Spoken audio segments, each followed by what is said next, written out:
DIYers, welcome, welcome, welcome. Special guest in the building, Skhye Hutch. One more round of applause for that. One more round of applause for that. How you doing, sir?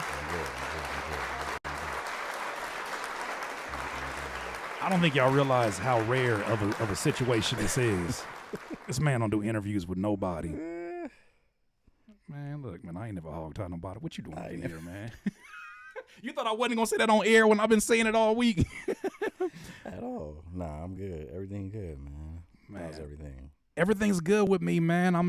I am enjoying this space where I get to not only interview some of the most incredible people that are involved in music today, but just so happen to be friends of mine. Yeah. That's kind of tight. That's kind of dope. Or whatever. You feel me? You know, it's my third day out here. Yeah, you know, this is what it is. For those who don't know who Skhye Hutch is, let me give you a little breakdown. Skhye Hutch is a Grammy-nominated producer, instrumentalist, and founding member of the Digiphonics Collective. Hailing from Los Angeles, he's known for his soulful, textured beats that have left a lasting mark on West Coast hip-hop. His production credits include the joint we heard right now. The joint we heard, yeah. Okay, SchHoolboy, Q, Rico, Nasty. His also includes the second half, or Sing About Me, I'm Dying of Thirst, by Kendrick Lamar, Ab-Soul's ILLuminate, J-Rock's Easy Bake, featuring Kendrick. You got a lot of them featuring Kendrick. Something about when you produce, he like, okay. I don't know. Featuring Kendrick and SZA, crazy. Logic's Growing Pains 3. And of course, SchHoolboy Q's 2024 Blue Lips album. Man, a incredible body of work. And I saw you hands-on. But Skhye Hutch's sound continues to inspire artists and producers alike, blending live musicianship with raw emotion. I didn't add myself, but I'm also in the production credits too, for whatever that's worth. What was the name of it? What was the name of that joint? Don't do that to me. Don't you do that. Don't you do that. He like, what was the name of that? I've done so much since then, right Curtis. There. We did a few, bro. We did At the Bottom, I think, was featuring Brooke Taylor. You and Tae Beast. Space Ghost or some shit. Yeah. Oh, Space Bars. Space Bars. Oh my God. Oh my God. Oh my God. Yeah. Space Bars. You produced Space Bars. And I remember you was doing, see, this is how long we've known each other. Oh my God. You was doing that. I remember when you was taking the TV shows. That was fun to do. Remember I did Doogie Howser? I flipped Doogie. Was it Doogie? Oh, you talking about the TV themes flip? Yeah, that's how you know we getting older. That's a big gap of time right there. Yeah, but I'm just saying. But that's part of them same days, yeah. That's how long we know each other. Man, this is my dog. For those who want to hear from the man himself, who is Skhye Hutch? Yeah. Skhye Hutch. From LA, Mid City to be exact. Yeah. Let me see. What's my origin with this music stuff, man? Can we start with the name first? As long as I've known you, I have never asked that. My actual name, my middle name is High. Really? I'm named after my pops. I'm a junior. And so my middle name is High, which is why it's spelled like it's spelled. And the reason why a lot of people, when they be not touching bases and just run, hey, I'm going to they be spelling it wrong. Putting all kind of names that ain't even. They just assume it's SKY when it's SKHYE, because my middle name is literally High. And my last name is Hutchins. And I just put this, there you go, that's it, man. It made sense. And I made all this up while interning for, what's the name of that? Underdog. At the time, they were freaking like one of the top R&B production companies ever, and they were actually working on a Justin Timberlake album. So I used to see this fool walk in and out all day. This is prime Justin Timberlake. This is like, what year was it? Second album or second album? Second album. Oh yeah, that's prime. That's where I remember I was like, his own. I was getting, this is kind of, our journey getting into it. I remember like people used to call me all different shit, and some just clicked. I was like, you know what, I'm just roll with that, and I started telling people around the office or whatever and so it just kind of stuck. Yeah, and that's what it was. Yeah, but it all derives from my actual name. You know what I'm saying? So ain't nothing crazy. I wasn't thinking all deep. Okay, let me make sure. I'm looking at. So we had some technical issues earlier. Boy, that sound good. Hold on. I don't know what y'all talking about. Hold on. Do I need to move the mic? No, you're good. We readjust to you, sir. We readjust to you. I'm coming off of a Denver trip, which, by the way, no disrespect to anybody in here who lives in Denver. I wouldn't be mad if I never went back again. What's wrong with Denver? Yeah, as I'm getting this right, let me tell you about it. Audio's good? Okay. Maybe that's just delayed. Let me tell you about Denver just really quick because I don't want to make this about me, but I'm just say this. I've never been somewhere where, you know, when your ears need to pop. Oh, because of the altitude. Yeah. The altitude. Last time I was there, I got altitude sickness. He's about 10% quieter. Hold on. Okay. Well, let me figure. Okay, we'll get this situated. My apologies. It might just be a connection point. It sounds. Hey, leave Denver alone. No, you stay there. My whole body felt like it needed to pop. Like, you know how your ears need to pop? Oh my goodness. Yeah. Oh my good. Every time you eat, it just has a way of just festering itself in your system. I'm gonna just leave it at that. All I know is every time I go to the altitude, it leaves me feeling crazy. I am never nothing. Anyways, we're back to you. Yeah. So what my point of that was that the computer went through some things while I was out there. My computer got sick too.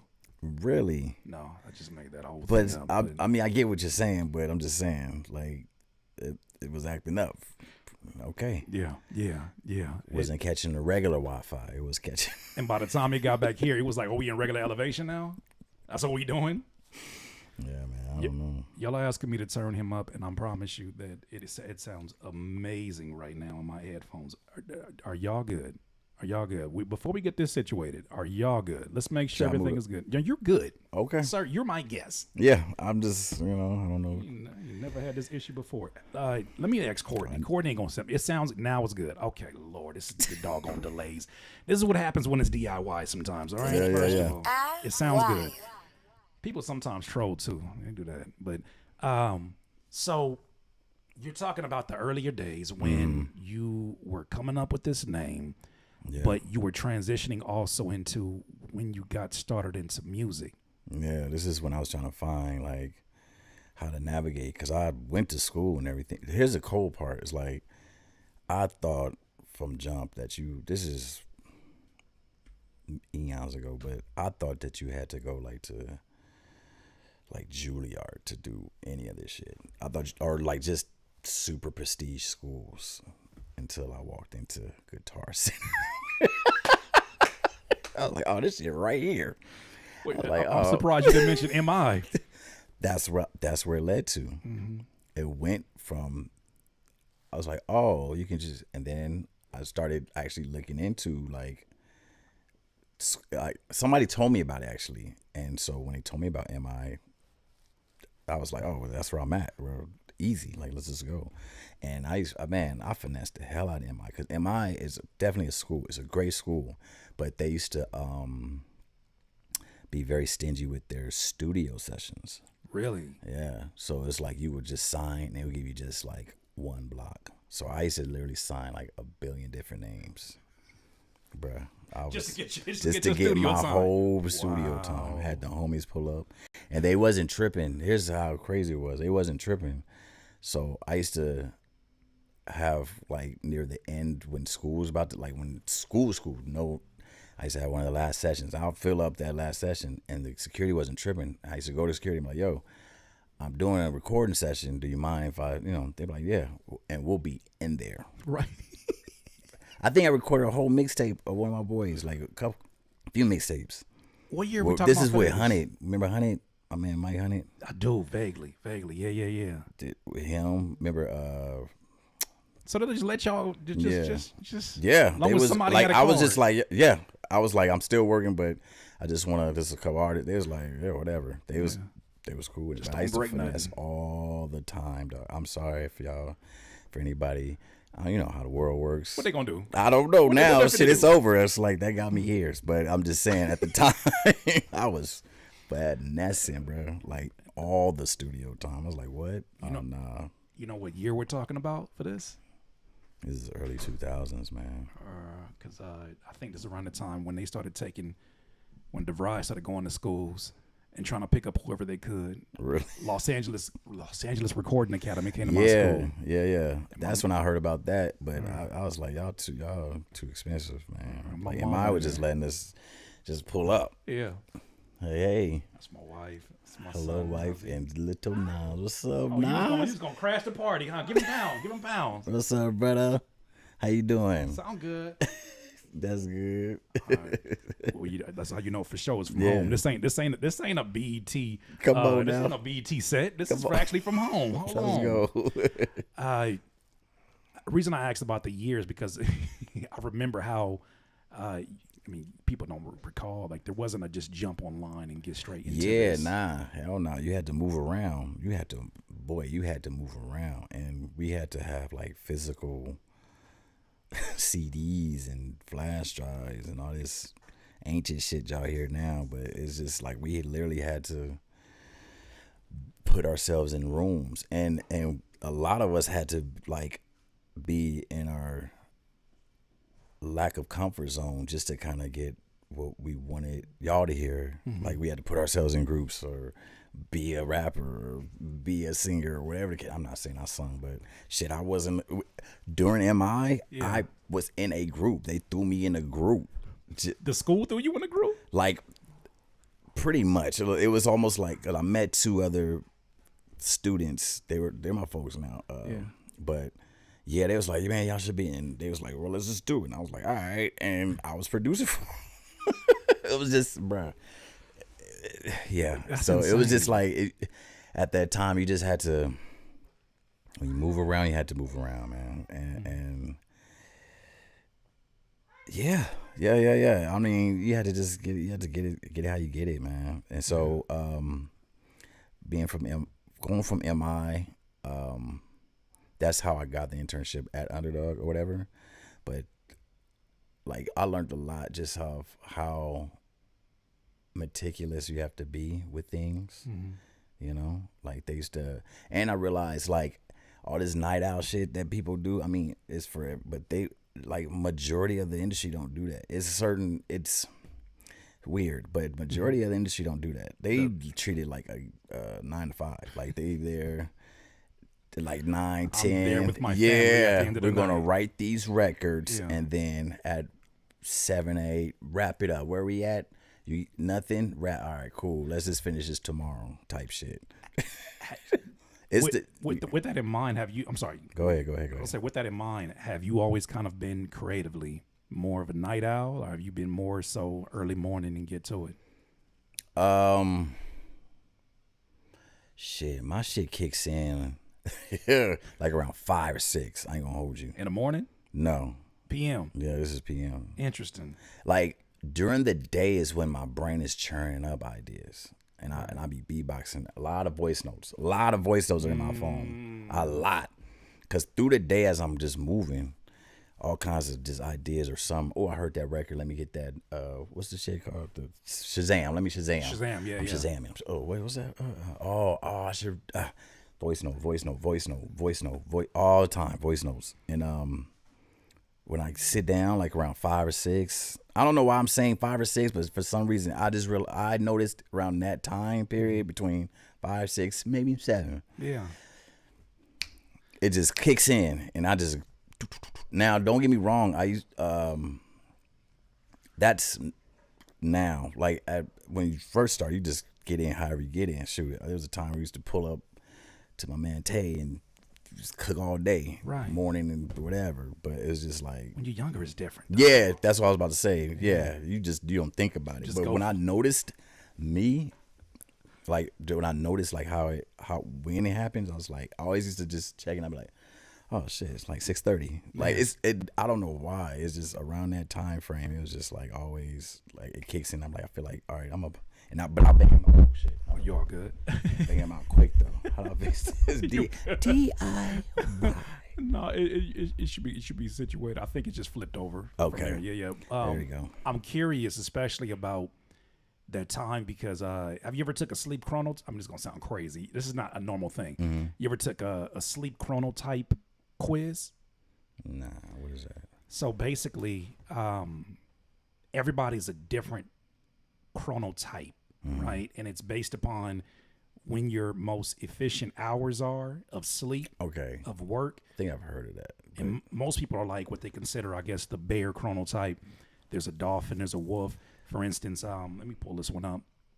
It'll tell you that if you're a bear, you're most likely the most creatively productive between 9 a.m. and 12 p.m. If you're a lion, it's between 6 a.m. 11 a.m. Yours kind of falls in between the wolf, which is 8 p.m. to 2 p.m. And I think productivity for the dolphin is whenever they're awake. So it's interesting when you take it because you start to realize how much of your habits, whether it's working out, whether it's waking up a certain time, being in the industry and seeing how many night owls exist in rap specifically, it wasn't a problem when I was working on my own music. Yeah. I get sleep out of nowhere working on somebody else's music. Boy. Yeah. That's a real thing. Where you from, by the way, for those who don't know? Los Angeles, California, Mid-City to be exact. Come on. So how did growing up in Los Angeles shape your ear and approach to making beats? Man, I was influenced by, the cold part is growing up, I was influenced by a lot of boom bap East Coast rap.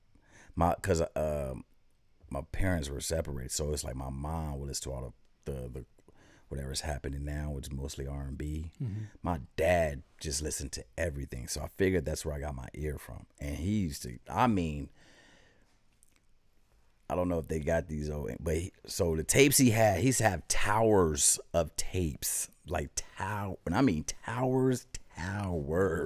Right. And it'll be everything from Ice Cube to name somebody on the East Coast, Eric Sermon, PPMD, and all them, like everybody. And but when I was with him during weekends or wherever, just randomly, I'll hear all the stuff that I wouldn't hear with my mom. My mom is mostly just R&B, Luther,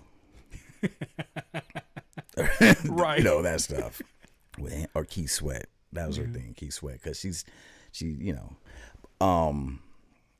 But yeah, my pops, it was like everything. But I was just influenced by what I was influenced. And then it was like when the music videos was out, I was like, I got really involved to like, you know, I mean, it was funny. It's like how it's all coming around now. It's the puffy coats and stuff. Like they're thinking it's earlier than that. Like Redman Day, like early Redman days. Like I was influenced by all that. And then like, I think once I got to, I want to say high school, man, that's when like the West kind of just kind of took over. And I was listening to everything from Tupac, of course, Snoop, but I was on like everything, anything DJ Quick Touch. Yeah. Anything DJ Quick Touch. That was it. AMG, High C, Second and None. Shit, Mossberg, R.I.P. Literally everything. Bro. What's one of your favorite Quake records? Oh my God. It's an easy question. I'm just playing. It's definitely no pressure at all. Because it's on a. The funny thing, it's on a. I was too young to listen to this, but still to this day, yeah. Do not judge me. But it's an AMG record, and I just know it's the first song off his first. This is how crazy because I was listening to that on the low, like, and I remember my grandmother. Oh, God rest her soul. She was having one of her barbecues, and I'm in my zone listening. And she was like, "What'd you listen?" She just snatched it off.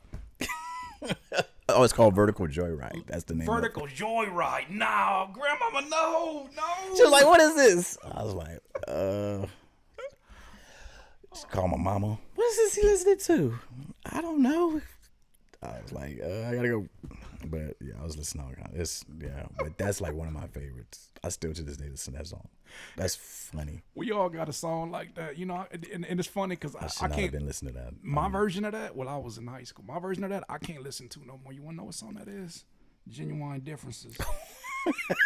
Wait, That's not that bad. No, it's bad when your mama caught you doing something. Oh my God, you trying to be genuine? I couldn't get the baby hairs, but I for sure got the music, and I was doing something, and that song, insanity. Yeah, that's probably the closest thing I ever had in that one. Insanity. Yeah, but she took the headphones. Yeah, and but that didn't but stop you gotta you. think about what they were talking about, bro. I shouldn't have been listening. Yeah. Oh my God, yeah. If you do your homework and look up AMG, like his first album, you're gonna be like, what is wrong with you, bro? Because he was talking about being like a low-key gigolo. Oh. hey. I ain't never whole time about it. I'm too young. Like, that's insane. Like, when I'm thinking about it now, that's insane. But I wasn't like, you know what I'm saying? I wasn't like dissecting. I was just liking how it sounded. And then I just randomly just knew the word. I mean, you listen to it a few times, it's gonna happen. But it wasn't like I was just like, I'm gonna be like, nah. It was just like, yeah. Do you remember what you were paying attention to the most? Beats. It's always been beats, bro. It's always been like how it sounded. That's why I was just when I got Entice, it was always like a DJ Quick, and then Dog Pound.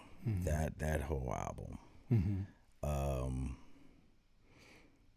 Who else? Like, yeah, when Dre was in his, well, he's always been in his bag, but I mean, like, right, that bag where it was just like nonstop. Oh my God, it was just like I was paying attention to all that, but I didn't know what it was. I was just like, it just slaps, man. But I was just, I don't know. I don't know.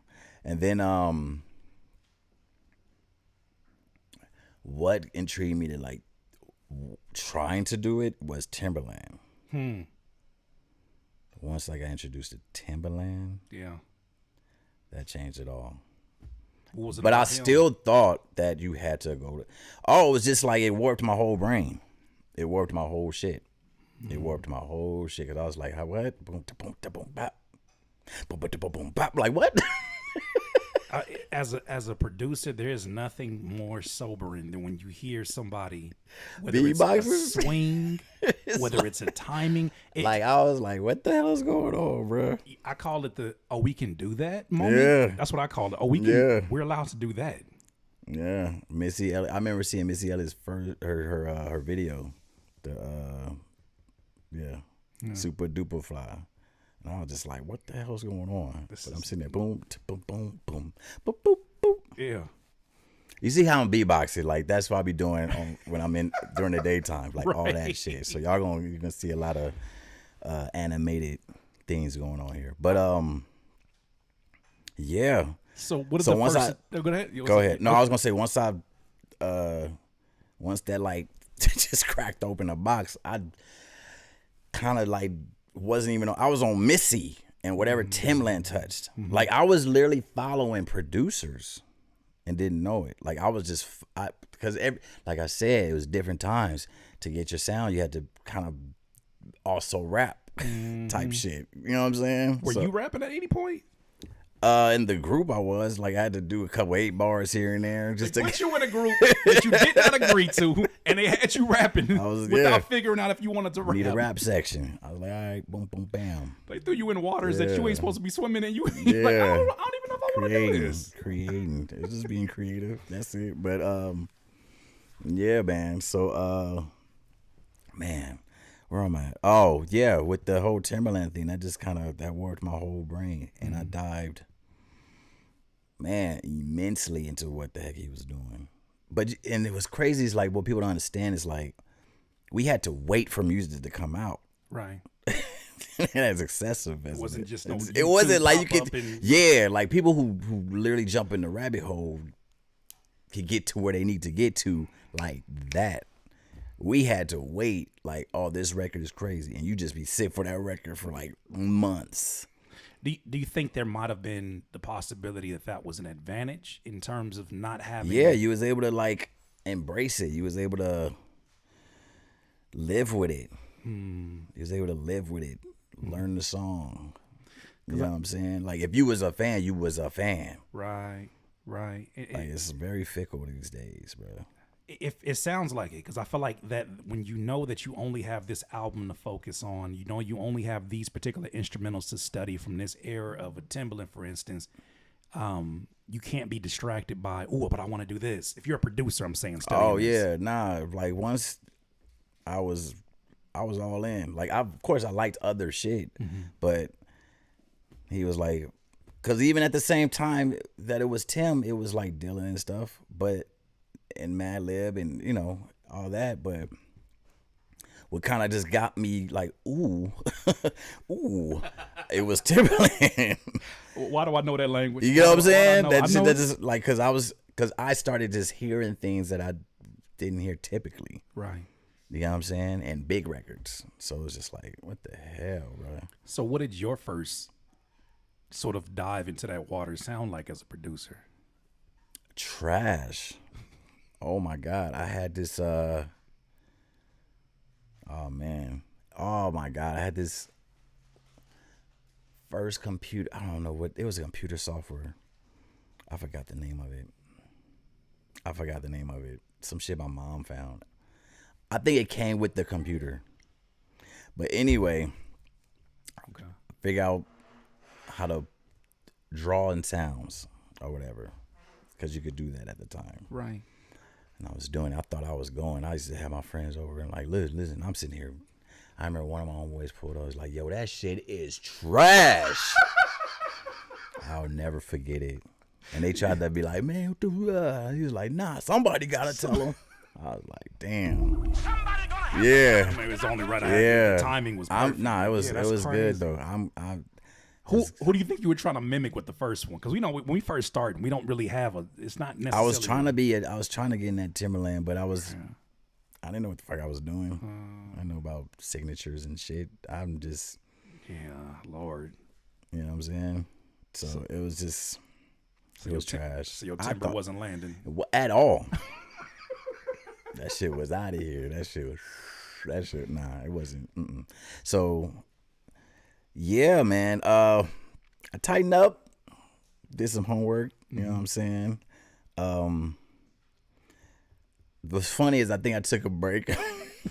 Assess myself like, damn, okay, well, hold on. Right. Let me figure this out. And just everybody who see that I was interested, kind of, you know, like I said, was like, oh, did you know about this a place called Sam Ash or Guitar Center? You can fuck with these, whatever, blah, blah, blah, blah. And I was like, no, I don't know. And you could just mess with their equipment.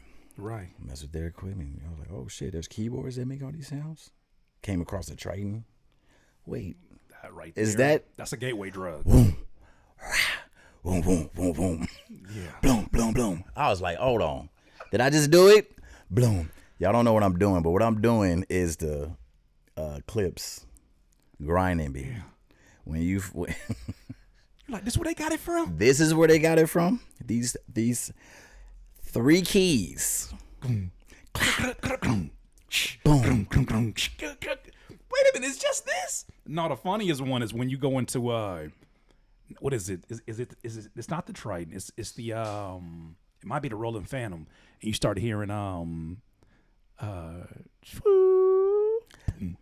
boom. Like you start hearing drop it like it's hot. I said there's no way Pharrell with them damn hands that play any keys he wants said, yep, this beat is done right here. This beat is done right here. But I think people miss out on that though, man. Like I feel like a lot of younger producers now are missing out on when you were able to go, damn it, I feel old telling this story. Yeah, I know, somebody old told me this story.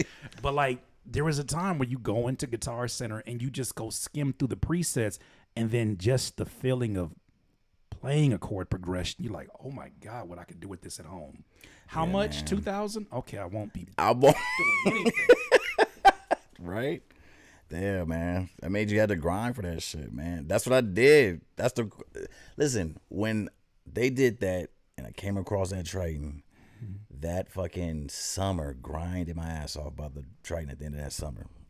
I was like, I'm getting my hands. That was your first piece of equipment, was a Triton? Yep. Yeah. Going crazy. And then I really started just doing more homework, like what I need this mixer, this, that, boom, boom. And I started kind of piecing together my own little studio or whatnot. All them beats are just garbage, but Did you have anybody that was kind of like a mentor or somebody that you were modeling, or you just kind of were just picking stuff up on your own? I was okay. So one of my best friends, my man, Mel. Mel, yeah. Money Mel. That's my best friend.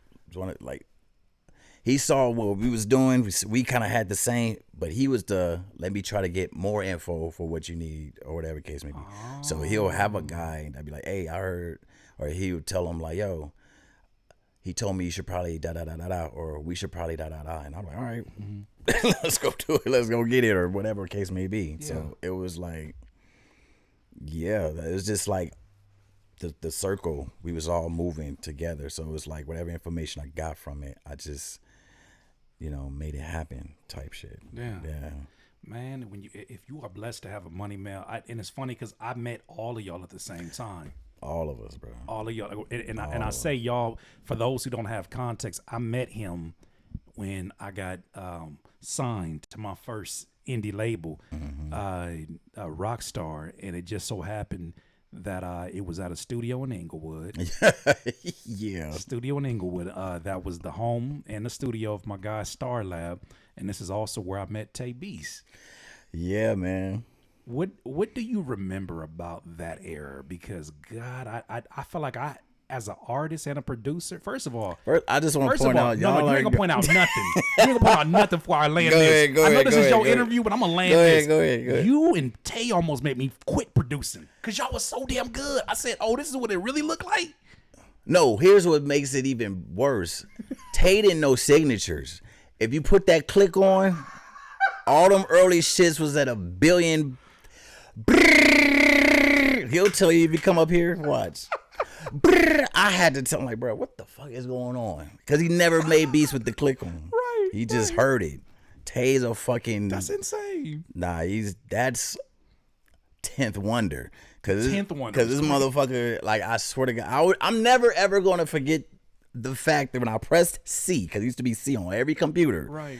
Like, man, what fucking, because we couldn't, it was a point where I couldn't line up some shit. I was helping them do something, and we couldn't line it up. We couldn't line up a sample. Yeah. That's what it was. I was like, what the fuck tempo? I was like, bruh, dude, you got the tempo? I was like, the tempo is 2 what? I press, I'm like, bro, this ain't, what is going on, bro? Let's find this tempo.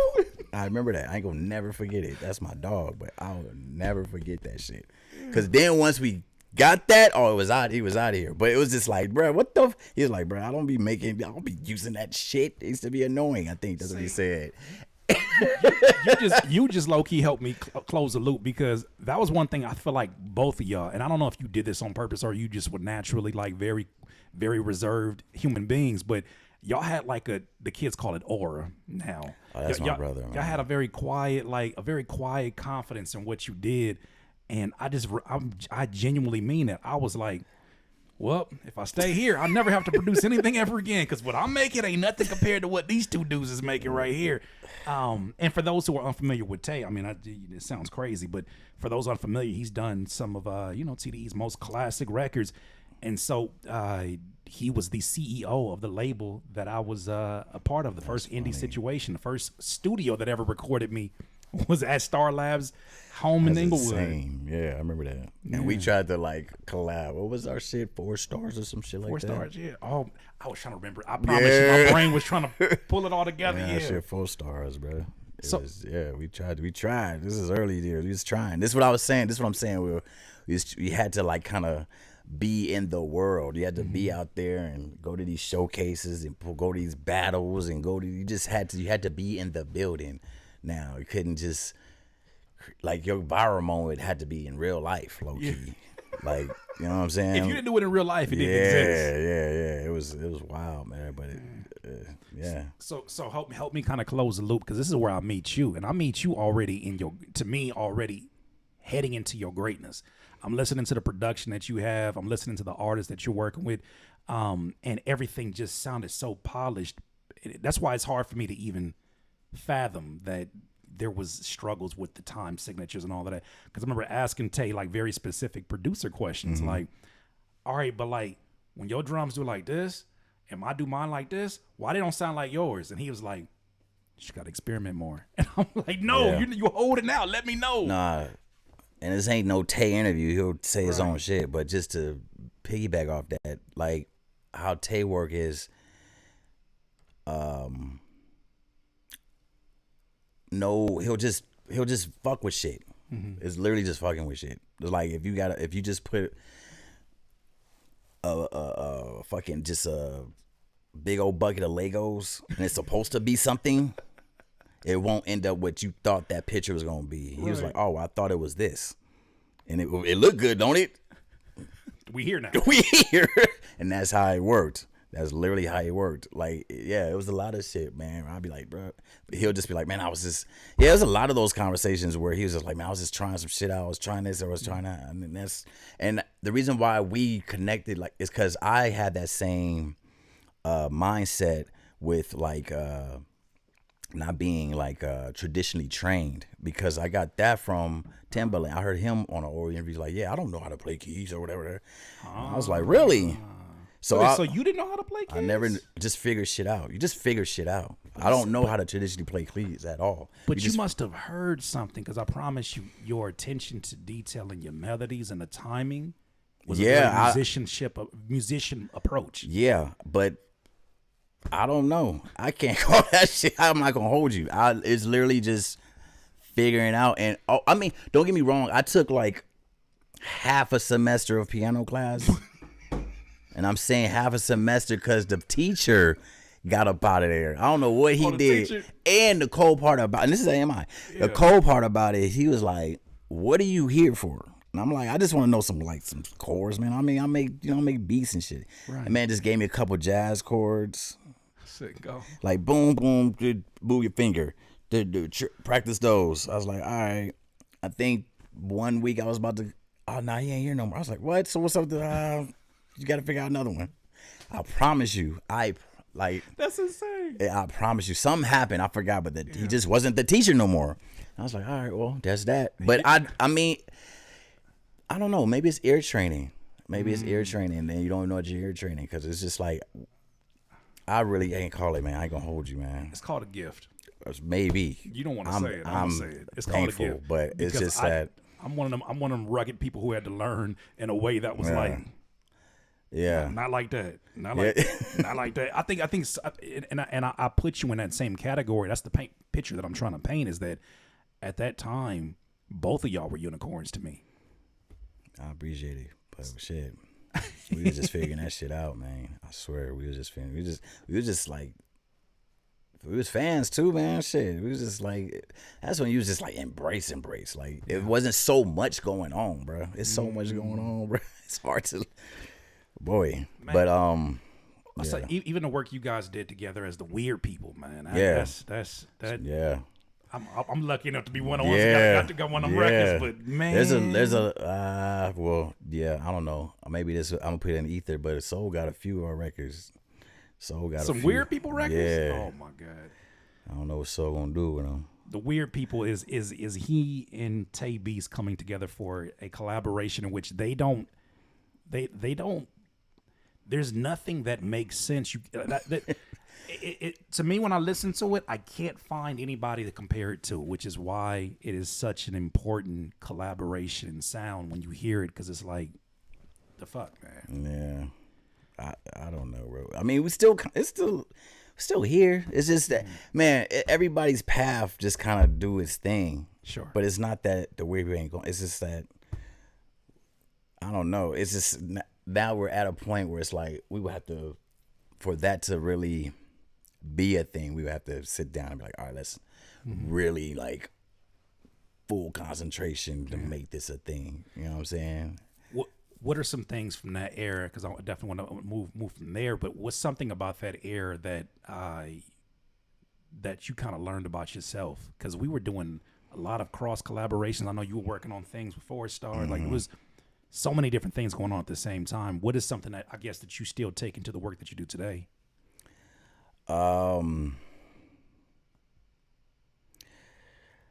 It's really out of your control sometimes, because we all was on one accord. Don't get me wrong, to try to make something happen, but then we all just kind of. It was almost like a Oh my God, I can't think of it.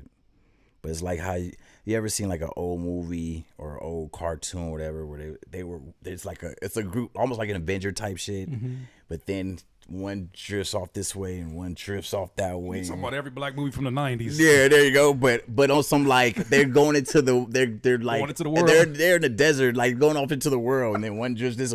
That's just how it ended up. And so with all that, I knew something was there, so I just kept it going. I just was like, all right, I can't stop. Like, I know shit is probably slow. Like, I know people. I was like, I really don't think I can stop. I can't. Like, I don't know. For me, I was just like, I don't know what's gonna happen, but I can't stop. So I just is like, that era was just like, it's one of those just like you kind of gotta weather the storm and just kind of be consistent with whatever you feel you need to be doing with the gift that you got, I guess. You know what I'm saying? It's just, I don't know. All I know is at that point, even at that point before the rest of the world, I feel like got to know your name. You were very much high in demand because you had a very distinctive sound. You still have a very distinctive sound. But one thing I knew, if you put your beats on a CD with a bunch of other producers, I feel like one thing that I heard earlier in those the first signature days was some like really dusty, rugged drum break. And then like some, what did I say? I said it's like an angel in the corner of a room with a shank. But that's my influences. Timbaland. How does DJ Quick? They don't sound like. Nah, yeah. If you listen, this shit. Well, yeah, that part. But I mean, when you like evolving, and I went to Timbaland, it was always the drums and shit that captivated me. You understand what I'm saying? So, still to this day, it's always been the drums that captivated. Like, they shit used to be like, bop, bop, bop, boom, boom, whatever. Yeah. With Dilla, his shit, I used to be like, what the? Because he used to stack so many snares on. It's like, bruh, his shit is cutting. You know what I'm saying? It's like, it's insanity. But but for me, drums was always like, just a dominant thing for me, just to kind of make sure that they hit. Right. You know what I'm saying? But then, thankful going in it's like, I feel like everybody has to learn a little of the structure just to kind of contain your creativity. You know what I'm trying to say? Right. But yeah, just a little bit. I'm not saying like a full school, but just understand like, you can't crank it all the way up to where it's like blaring.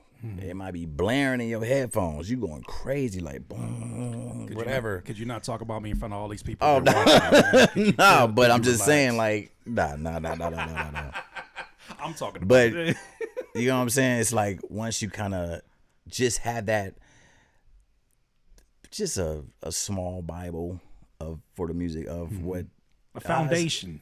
You know what I'm saying? Just. All right, bring it down a little, right there. And what I also realized is that like, it's everything is not as it's very small. It's deep. Like music is very detailed, very, very, very deep. It's not much you don't need to be doing like to make your shit just cut through. I guess it's just like.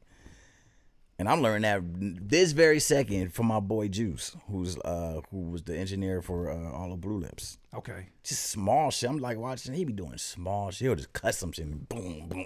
Or he'll point. Yeah, right.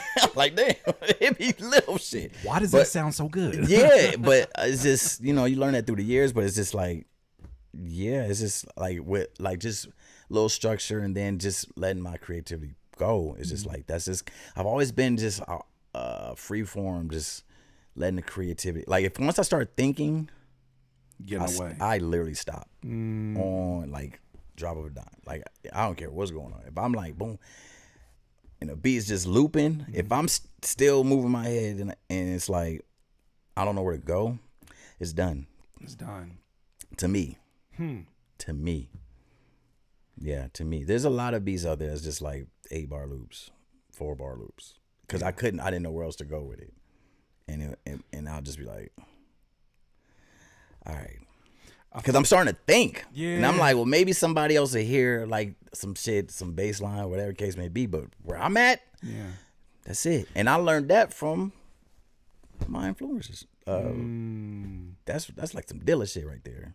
If I'm thinking, then it's done.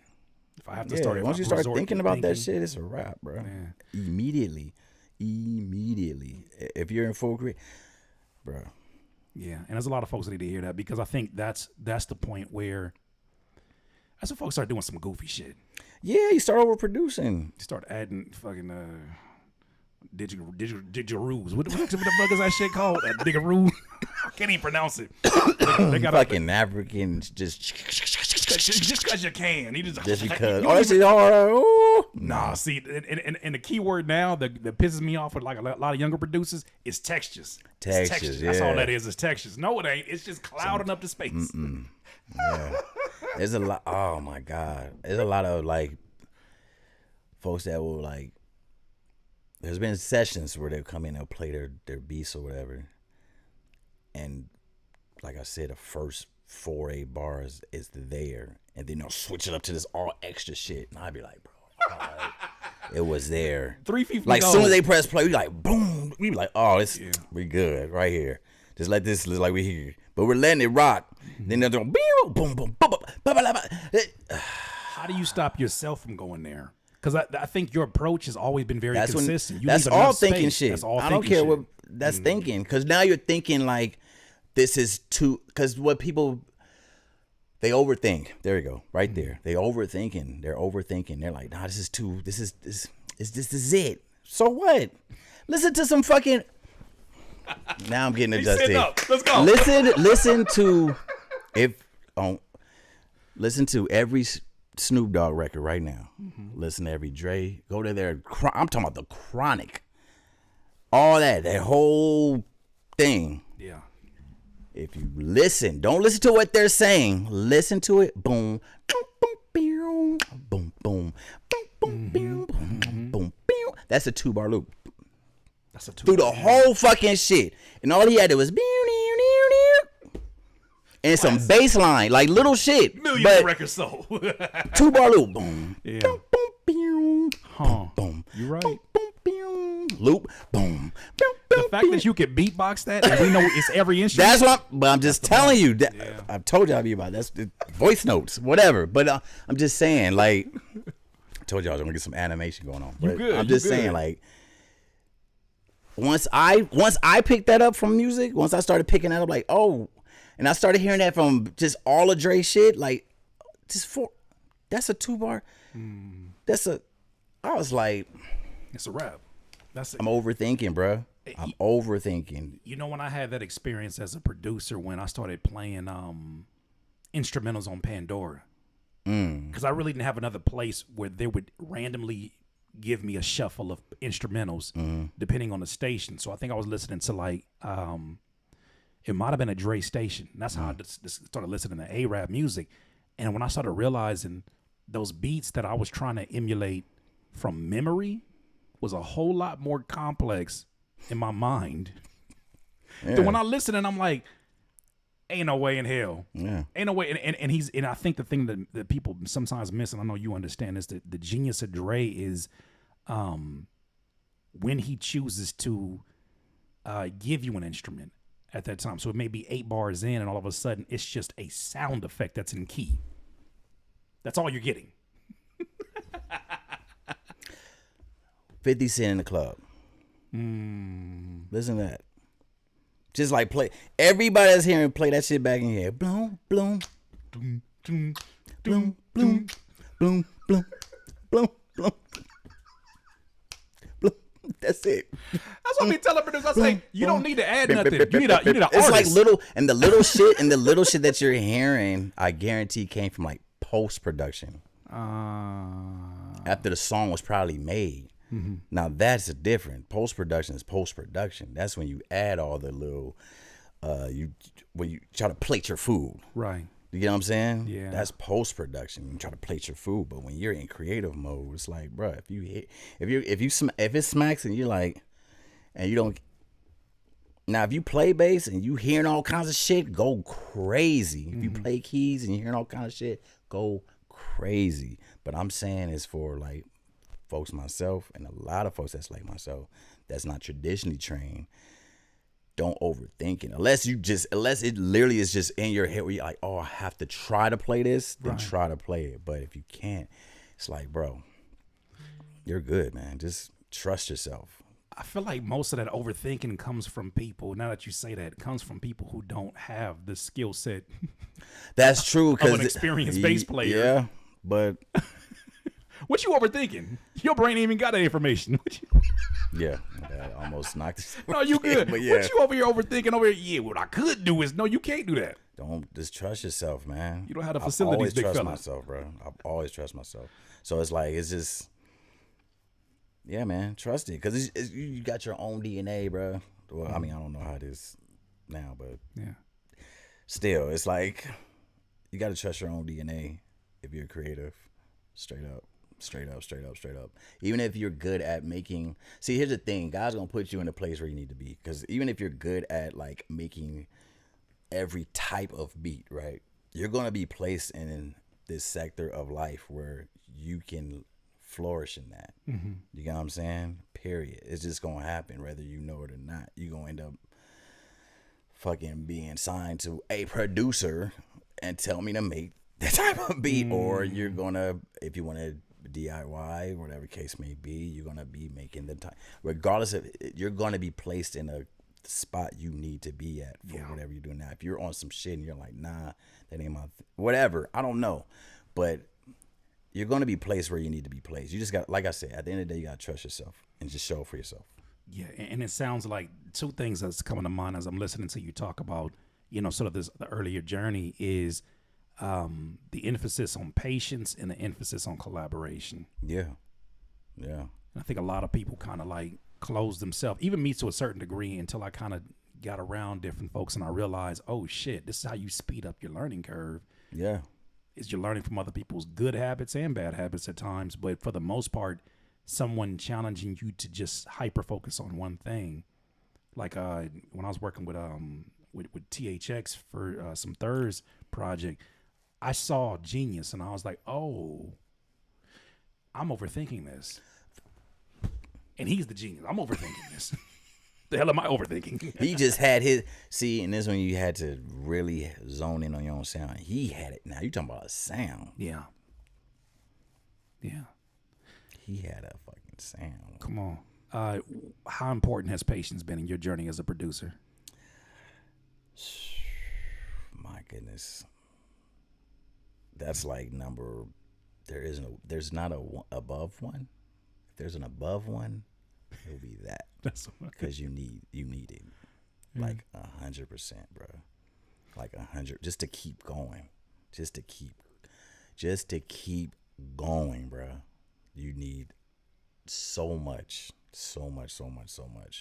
because you need to give yourself the space to analyze personal, analyze business, analyze like boundaries. And what I mean by that is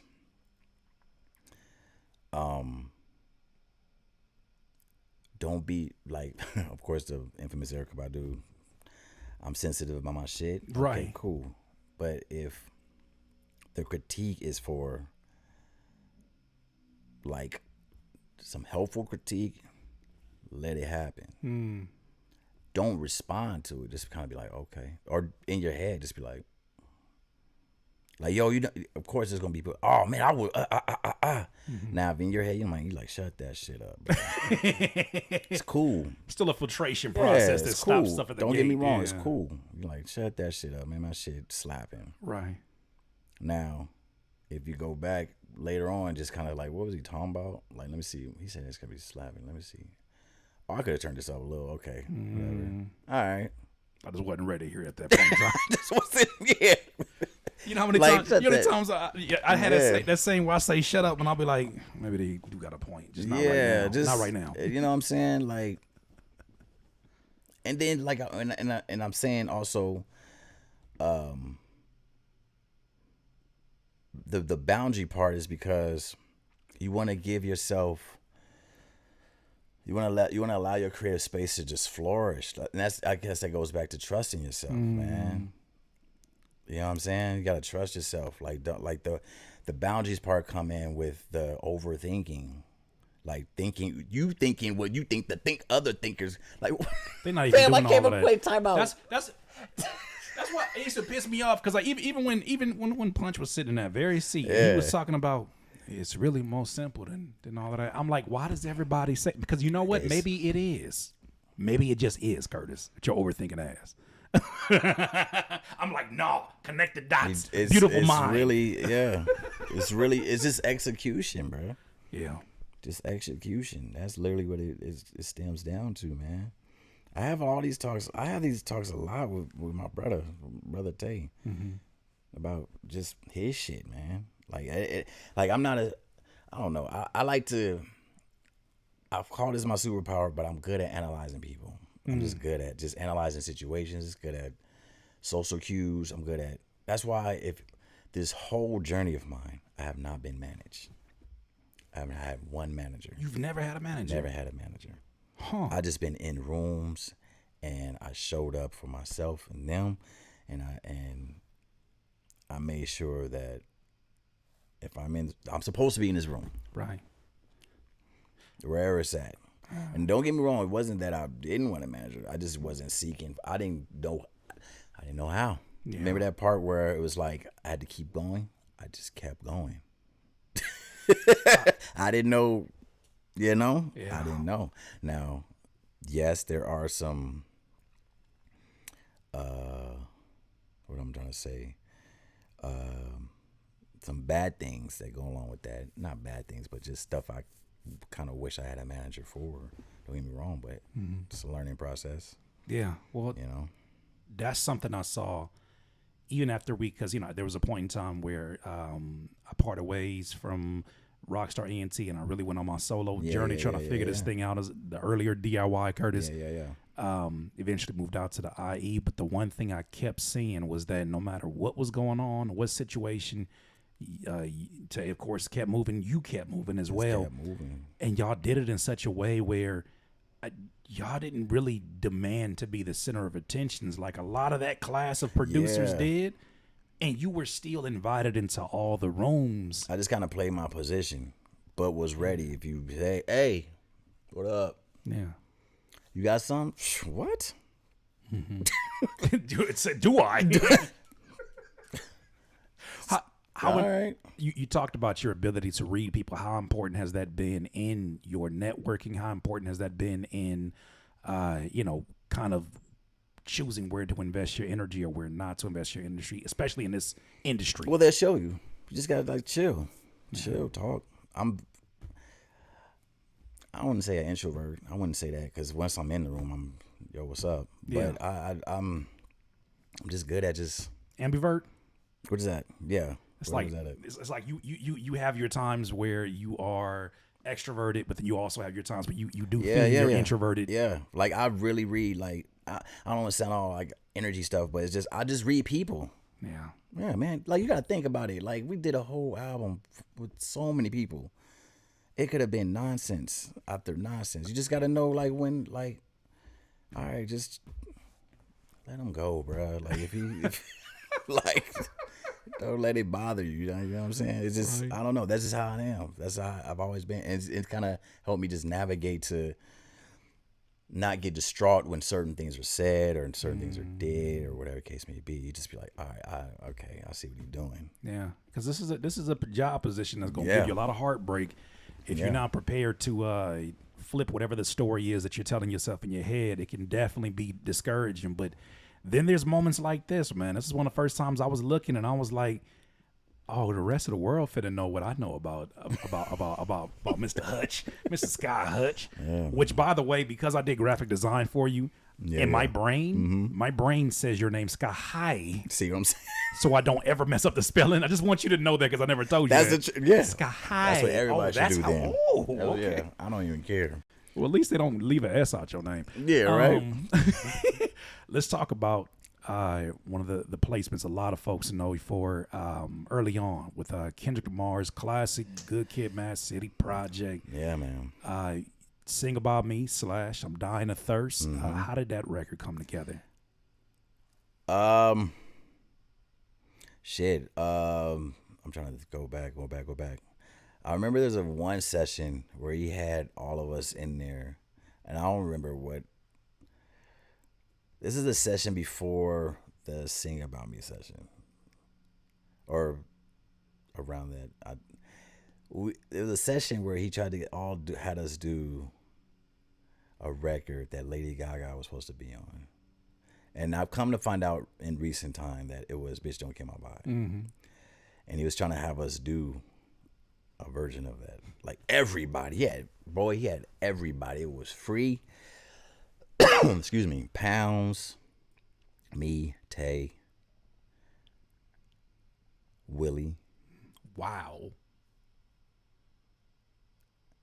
I feel like I missed one. That's all I remember right now. I remember we was just all around a fucking pool table. I ain't gonna. My memory clicks in and out. I just remember being around a pool table, and we all had our laptops out. Dave had his fucking machine that it just came out. So of course Dave on him. I mean, a lot of us don't have an experience. I mean, except for his production credits, we never seen. Oh, they used to produce the shit out of shit, man. Look up his production credit, man. Yeah, his credits are crazy, but I'm just saying, like, just the idea of him being like somebody who was like, "Oh, Machine got something out. Let's go ahead and do it." He's supposed to be where he's at, man, because he like Doc said, he wears many hats, bro. Right. Many hats. So they had you around a pool table, and I remember we cooked up some shit. All of us cooked up, submitted it, boom, boom, boom. I remember going back another time, and I think this is when Willie B. Hold on. Okay, see, it's coming back. Yeah. All right. I kind of skipped forward. That was like some Tarantino shit. That was like the ending. That was the end. That was when the song was ending. And he has low key post production, and then he just had to. So to get to the beginning, bro, I was cooking up. Boom. Soul was working on. Yes, Dying of Thirst was for Soul first. Wow. Dying of Thirst was for Soul. Dying of Thirst was supposed to have been on Control System. I submitted it for Control System. But Doc got to it. That's what happened. I submitted it because I made it for Soul. That sounds like the project. And I meant it to give to, and I forgot how I sent it or whatever. But Doc got it. Mm-hmm. Cool. I didn't hear nothing. Because we're on Control System. That's right. Where I'm on that high. which had a very like for those who don't remember, had a very like drum break. It sounded like Dying of Thirst, like that. Yeah, makes sense. Yeah. So yes, and the reason why I know it's for Control System because I remember going to Carson when the studio was in Carson, and Soul had us sit in the car to listen to. Threats, is it Threats? Yeah, Threats, yeah. And some other shit, and we was like, yo, this is crazy. And he was like, yeah, so this is where I'm going with it. And we was like, shit. So I went back and cooked up, and I remember, and then I sent it off. But then, fucking, I didn't even know that. I just thought it was. I remember when I made it, I knew it was something special because it was just something different, and I was like, yo. I sent it to Tay first, and I was like, "You hear the time signature on this motherfucker? Like, it's not even on the phone. It's like on it's like on some other shit. Insane. And anyway, so, terrorist threats. That's what it was. Okay. I think I'm sorry if I'm like. No, you're good because my brain is the same thing. Because I'm thinking about that time period because I got A Rebellion on that project. Yep. But you and Willie B were dominating that like crazy. And no, he played as the joint Tay did and Terrorist Threats. He told those 2 records. Oh my God. So that's what. Yeah. So imagine this is what he's playing those records, saying this is what I'm on. So what you got for this? You got something for this? So he's like, yeah. So if y'all got some more, he's like, I'm saying, I'm still kind of, y'all got it. You know what I'm saying? That's where he left us with. Right. So that's what I came back, ended up cooking up Dying of Thirst. Insane. Yeah. I didn't even know that it hit the album till maybe so many freaking months later, bro. So many months later. I don't know. It was probably close to a year, bro. Like, I didn't hear nothing from it. Like, So didn't say he did anything with it. Nobody said shit. Talking about the particular beat that ended up becoming that. Yeah. So you never, do you even know if a verse even or a version exists that Soul wrote to with Dying of Thirst? Not at all. Cause if he do, you better call now, dog. Don't play with me. Hey, my phone line is open for everybody. No, but no. But I don't know. To be honest with you, I don't know. But yeah, I just remember getting a call from Punch. It was like, yo, we gonna use this record. Is it a sample? Yup. It's like, He was like, all right, we gonna figure something out. And then Illy Camille ended up re-singing and shit, which I love her for. And shout out to that Ill. Shit got cleared, and now we on one of the it's an iconic record, bro. What the fuck? That's an iconic record. Like, I first heard the record, didn't know you produced it, and I heard it, and I was like, oh, what if this the one that? Because I heard them drums. I'm telling you, like, what you do to drum breaks is very different, and it may not be as different in your mind because you know your influences, but brother, my brother in production, you do. There's a certain grit. You got it. Like how you're speaking is literally you got to be out because I swear when I'm saying I don't know, I generally don't know.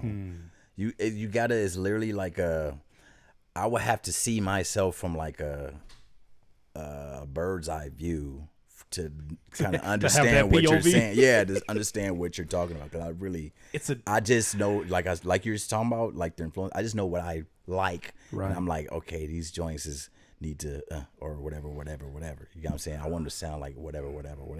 That's I'm saying whatever because I don't know. You know what I'm saying? I just know what I like to hear. It's like this. It's like this is the line, right? And the drums is like doing like this. Right. And they're doing like this, but then also too like you like cut it's like a matte finish. It's like a matte finish. So it's clean. Yeah. But it still has that like rugged look. So to me, that's how I think about the drum breaks and that your timing and even the texture, the FX and everything that you're adding to it. I listen to it and I'm like, I could hear your signature sound a mile away. That's crazy. I can at least. And maybe that's just me because I've been around it for so long early on. But y'all got to tell me because I literally just be going. We ain't got to tell you nothing. Because if we tell you, if you tell you that you're going to flip it on, that's very true. It's going to be something different because I know that you always innovating. Yeah. What does that song mean to you now, looking back? You've done so much since, but what does that song mean to you now, looking back, knowing how iconic it became? I don't know. It hits very. I don't know. It's in its own space because, like, you gotta think. Okay, random how it worked, but I didn't even feel the song or the significance of the song till Grammys. To Grammys, and I actually like we're nominated. I was like, whoa. Yeah. It's like, whoa. Like shit, okay. Part of something here. Like when it happened, I was like, oh shit, part of something. Like the fact that it even went, sold and did its thing. I was happy about it. Your friends be more happier than you. Go get your plaque. Go get the. I'm like, all right. Yeah, I'll get it. But when that hit, I was just like, whoa, okay. And I think I really had a moment where that shit was like all this shit just emotions, and I was like, shit, boy. Yeah. like I'm on. Don't realize how long the journey is before you become overnight success. That's exactly, bruh. They don't realize. They see you and they like, oh man, this new up and coming. It's like, Nigga, what? Up and coming. You don't understand, bro. And I told you I was still on the control system high. Yeah. Cause I'm a fan too. So and like I said, you had to live with these records. Now, of course, the blog era was here, but you still only had one. It wasn't like 1 billion downloads and shit. Right. You download the joint and that's yours. Yeah. But it was just like, I was just like on that. And so when it happened, I was just like, oh my God, bro. What the flip? Crying and shit. Yeah. To myself, of course. But ain't nothing wrong with if you didn't. Like, look. All I I know was to is nah, I ain't gonna hold you. All the thug tears came out. it should. But it was to myself. 'Cause You I had was your- just like, damn, bro, like this is crazy. You had your pursuit of happiness moment where One you of them. yeah. Yeah. That's an ugly cry. You gotta let when you've gone what you've gone through. For sure. They don't know. They don't know. Yeah. Like, It I was took a date to that movie and she was like, "Why are you tearing up at this?" I said, you don't see this? "You don't fucking know nothing. That's your problem. You ain't never lived through nothing, ma'am." Man. But yeah, so that's when it really hit. It really hit. And it was just like, damn, I didn't really hit, man. So yeah. And still, I mean, just hearing so many people like when they find out, they're like, oh my God, and they just started. I've probably got so many bios from people. Yeah. Just knowing I'm attached to it, and it's fine. I don't care, but it's just like it's really like, wow, like that's yeah. So that just it just inspires me to keep going, man. It just inspires me, man. So that's why I don't feel like I'm gonna never stop. Especially since I'm behind the scenes, I can reinvent myself 1 billion times over. Ain't nobody, you know, and I think that's part of the beauty too. I know a lot of folks have issues with producers not being sort of the rock stars sometimes as the artist, but I'm like, sometimes that's to your advantage because nobody ever. How many times have we had a public conversation about? Hey, you think this producer falling off? Yeah, Like that doesn't happen not at all. Unless it's somebody who's a front-facing figure and the sales don't do as well. But it's like you think about somebody like the Alchemist. Like Alchemist, no matter what era he's in, yeah. right now he's reinventing himself again. And then when you think of remember that, all you do is just you tap back into that era and reintroduce it to this era. So they even it's never like I said, it's never really you're not like I said, but there's never a fall off. Never fall like off. you just said. Yeah. That's what I was trying to say. Especially because if you just got one of them, you just need one. Like look what they did with Manny. Remember it was like all that and then all of a sudden Manny just popped up everywhere on everybody who just coming out. You forgot about me? Yeah. like bruh. And Manny ain't never fell off. He just kind of pivoted otherwhere. How can you getting fall his off business when you, together type shit? And it's just like, how can you fall off when you're the only you? To the flip side, though, and I think this is an interesting topic in that I can see someone saying I did hear people saying that about and this is no disrespect to the brother because I still think he's a legend in what he does. But Lex, once people started like biting off the sound, but. I don't view it that way, but I heard that conversation where like, well, he not doing these type of records anymore, and I'm like, that's because all of y'all have found like 17-year-olds have found a way to kind of like find the cheapest elements of it and try to make it. Yeah, Or they kind like of if ran you have into a the ground. sound, then if you have a sound, then you have to capitalize off your sound, like on some or do what Metro did, because Metro just has a tag. Lex just has a tag. They're amazing producers, but their tag is like what that tag era, I guess. If they're still, is it still going? It's still It ain't going nowhere. It ain't going nowhere. Well, But when it started, you heard that one? What? Why you didn't pay for this beat? Come on now. Yeah. So anyway, so when it started though, they were they were ones that's like create all that shit, and it's like all. I don't know. Just a branch of people just needed to be. I don't think he would ever fall off. I don't know. That's just weird because it's like it's not like a super like I understand he has a sound, but it's not like I don't know how to explain it, man. I know what I'm trying to say. I'm the one that came up with. I'm the one that said it. I'm planted the seed, and I'm gonna clear it up.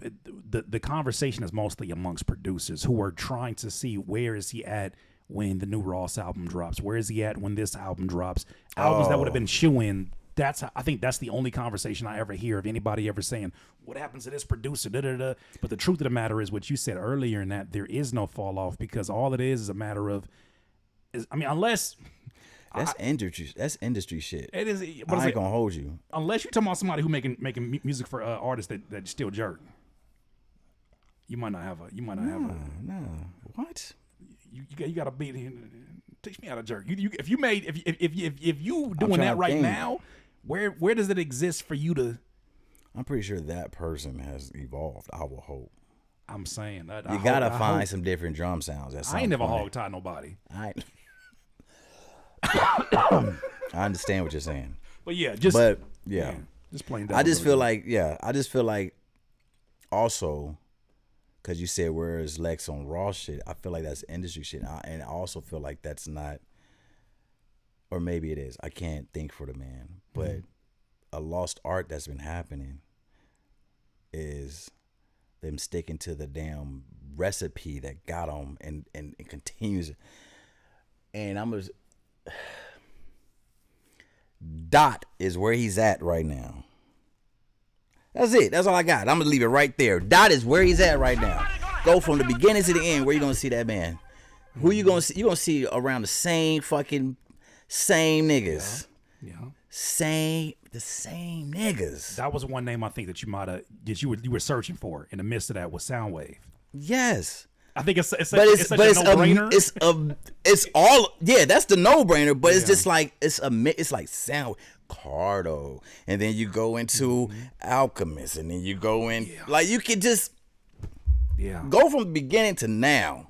Yeah, the same. It's what am I changing? What's going on? It's working. We all evolving. It's literally working, and we're all evolving. I think that's a big part of it too. Is that we do have to acknowledge that's not a normal group of producers we talk about. I guess I'm pointing that out is because it's needed. Like people need to stop getting fucking happy and be like, "Oh, new ice cream store," but I have no clue what fucking flavors these are. But I'm gonna try them all. Then your ass is just because I got access to them. Because I got access to. It's like, nah, bruh. No, nigga. There's an ice cream store you can build right there. Thanks. Like, just go, like, I don't know, man. I feel like that just helps more artists for longevity, bro. You would hope so. It's like, hey, thank you, fellas, for helping me get to this place. I'm going to ignore everything that got me to this place. Yeah. And none of that's got to do with, I'm speaking from a fan point of view. I'm not speaking from, like, some throwing, you know what I'm saying? I'm speaking from a whole fan point of view. I just be seeing people, and they start, I'm like, come on, man. I understand you want to try some shit, but then bring it back. Will it back in, bro. Get your niggas. Stop fucking around. Come on. But I think that's also something that is a decision that has to come from a grounded place in that, we already know, sitting here talking to Punch, how important that consistency is in branding, consistency in sound and in quality. That's why it takes so long sometimes between projects. Someone here, shout out to Andre F., said he wanted to hear a little bit more about, I guess, how the ILLuminate record came together. Oh shit, ILLuminate. Oh yeah, that was like my entry. Oh fuck. Okay, ILLuminate. Oh man, so we had a conversation off mic about like what I've been on, and I told him that I've been going back to the bare bones of my habits, which is there was a time where. And it's a time period when we said everybody kind of disbanded. Right. That was the time period. So what I did was I randomly sent Tay some joints, just get his critique on him. Mm-hmm. He responds back to me, "Hey yo, Soul's working on an album. Cool. I'm gonna give you his connect. All right, cool. Give me his connect. Cool. Boom. Thank you. First of all, thank you. Yeah. It's like cool. What I end up doing was every month sent him a beat tape. We're sending Soul a beat tape. Send him Soul a beat tape. Like how many we talking? Like at least 15 records. 15 beats. And this is what I'm talking about. Trust yourself. Yeah. Don't fucking overthink. Because some were 4, some were full-fledged. I was going crazy. Some were 8 bars. But they were ideas. You understand what I'm saying? And this is why I say trust yourself. Because I was fucking like, all right, this is it. all my energy there. 15, January 15, February 15. So he has 1 billion of my beats because I did that for like a year straight. Right, for a year straight. Bro, I'm dead ass. How much time in between are you kind of having for these beat tapes to be sent out? Like, you talking about like once a month? Or is this Once a month. Yeah, just once a month. He just so casually says, I sent him about 45 beats over the last 3 months. What? Yeah. I don't think about. I'm not thinking about if you're fucking gonna listen to them. I'm not thinking about that. I'm thinking about just being the fact that you're gonna keep checking your phone. Like, oh shit, he didn't send me more shit. You stay in the front of the line. Yeah, that's it. That's it. Staying in front, just staying like, yep, So yep. There ain't that no type way, shit. There ain't no way in hell somebody sending 3 beats every 6 months gonna compete unless you a name that stays consistently in someone's face. If you just somebody trying to get an opportunity. So that's yeah. So I did that literally for almost a year, and bruh, I'm gonna tell y'all right now, like all the records that was on Control System, I was surprised. I saw them when everybody else did. When everybody else people think we be playing when we say that, bro. Yeah. There been so many times where I was like, if I don't get that call from Musa, if I don't get that call from Soul, and they say, yo, I need your PR information, I'm like, I don't want to ask too many questions. I'll be like, so here are my numbers, but does that mean I got a record on the project? And they don't say nothing. They get the number and be like, good luck. Keep going. You find out what everybody else do. Shit into the video drop. To the video drop. To the I got Empathy and ILLuminate. Yeah. Oh my God, I loved Empathy when I heard that. Man. That's when I found out. I was like, oh shit. I was like, oh shit, okay. Yeah. We here. When the video dropped, bro. That's when I was like, oh shit, we here. Okay, let's go. Because you make so many, do you even remember anything about that creative process of creating the ILLuminate instrument? I was just going through old rock samples, came across some Madonna. Mm-hmm. I don't know how the fuck I chopped it like that. I ain't gonna hold you. I don't know how I chopped it like that. Yeah. I don't know. I don't know. I cannot call it how I did that shit. Y'all can clip that, but nah, I that was crazy. I don't know how I did that. But I just remember having them drum breaks. Did I get them from Tay? Or Tay told me about where to get drum breaks. Right. And I chopped those up. Boom, boom, sh, boom, bam, boom, boom, sh, boom, bam. Like how my head. Yeah, that was it. So kids, and then it was. I was just that shit. I was in full creative mode because even when I listen back and I hear like the chords I play on them, I'm like, I don't fucking remember playing them chords. Hold on. That boom, boom, boom. I need to pause this. Hold on. Let me bring the screen back here. So kids, sometimes it just be be going. We're done hearing from you. Yeah. All right. Because we're done hearing from you. You know why? Because this is where I need to have a breaking the third wall moment. The genius that you hear him produce and the geniuses he be around be saying the same shit. Yeah. But there's something to that, and that the overthinking is something that gets in the way. Your emphasis on staying present in the moment, I think, is very important. But then also too, being so in the process that you forget elements of it. Like you just said, I don't know how I chopped it, as if you wasn't the one that chopped it. Right. I swear I don't. That's insane. Yeah. I don't know how the fuck I did that shit, bro. Probably if I brought it like once, I don't know. Like I'm trying to act like I'm on the keyboard now, but I really don't know how I chopped that shit, man. Andre F said, when you talented, it just happens. I guess. Nah, this man, he talented, but this man didn't put his hours in too. Like that you do have a God-given gift, but I do know for a fact, man, I remember even in those days, that's what the thing about it is that you made enough production in those early days to be someone's career, in my opinion. I've heard the full projects of what you're doing, and I'm like, people would have hung their hat and say, you know what? It's a good run. That was only the first. Yeah, right. That was first. The first stretch. Yeah. They said no drugs involved? Nah. Wait. Nah. Why you had to? Because I smoke from time to time. But Consider that drugs. Is that considered drugs though? Then no drugs. Nah, we was. You'd have threw me off. You'd have been like, "Yeah, cocaine is a hell of a drug, man. What you?" Oh no, I was off that. Yeah, nah. I was off that yaramee. Nah, I don't think. Nah. Oh, that's crazy. Yeah, man. Nah, hell nah. That's crazy. I don't know, bro. Well, and that's something I know this is not about the tidbits, but I do add these because I think it does give a perspective that sometimes people that interview you may not be able to give. But this is just me giving you your roses, and that I remember seeing y'all sessions are so the opposite of what they try to do in a Netflix series. Netflix is like, yeah, this shit hard. Oh yeah, I was just making some shit. Like I remember pulling up to Tay's old apartment, and he had a tray of celery, carrots, ranch. And it's like the most like serene as y'all knocking out these emotional ass, crazy ass, heavy ass hip hop records. That's funny. But it was them kind of environments. I know, right? You would think that we'd just be some fucking the most weed heads ever in life, but we're not. I don't know how to tell you this, but I'm very much a social. I'm social. Like if it's not like the environment for it, then I don't partake. Even if I'm creating, I don't need to go.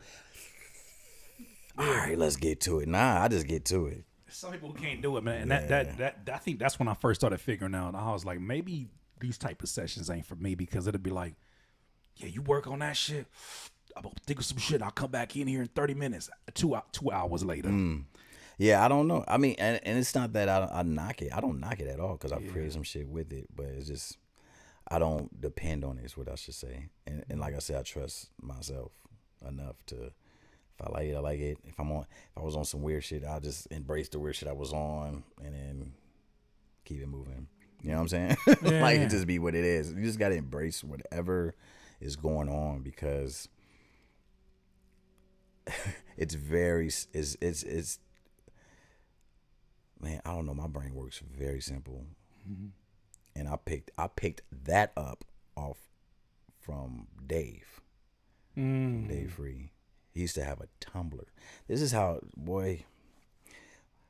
Oh, man, it's a lot of interest, like little small little shits, little gems. Talk to us. He used to have a Tumblr. I don't know if y'all even know what a fucking Tumblr is, but Tumblr was Instagram before Instagram. And Dave used to just literally, he wouldn't even post that much, but everything was just keep it simple. I remember that phrase. KISS. Yeah. Just keep it simple. And I just remember that because when you really think about that shit, it's real. None of all this extra shit is extra shit, bro.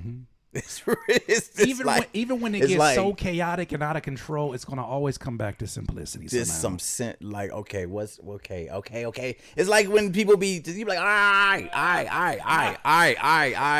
Let me think. All right, what did you just say? Repeat yourself. What are we really trying to get? Yeah, what are we talking about? You know what I'm saying? So it's like, I'm big on that. I'm very big on that. Yeah. So that's kind of why, like I said, I just trust myself and whatever happens. I was gonna let the DIYers know. Definitely save your questions for the end. I definitely want to come back to these because these are some great questions. So I just want to let you know I'm not ignoring it.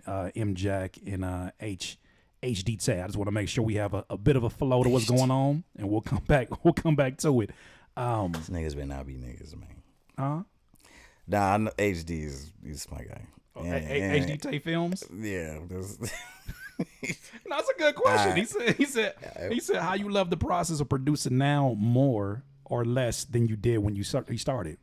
Okay. That's my homie, but he's the biggest troll in life, so I thought that's where he was coming from. That's why I'm glad you did that. I'm glad you did that. That's why I was like, shit. Repeat it. He said producing now since then. Yeah. Do you love the process of producing now more or less than you did when you started? I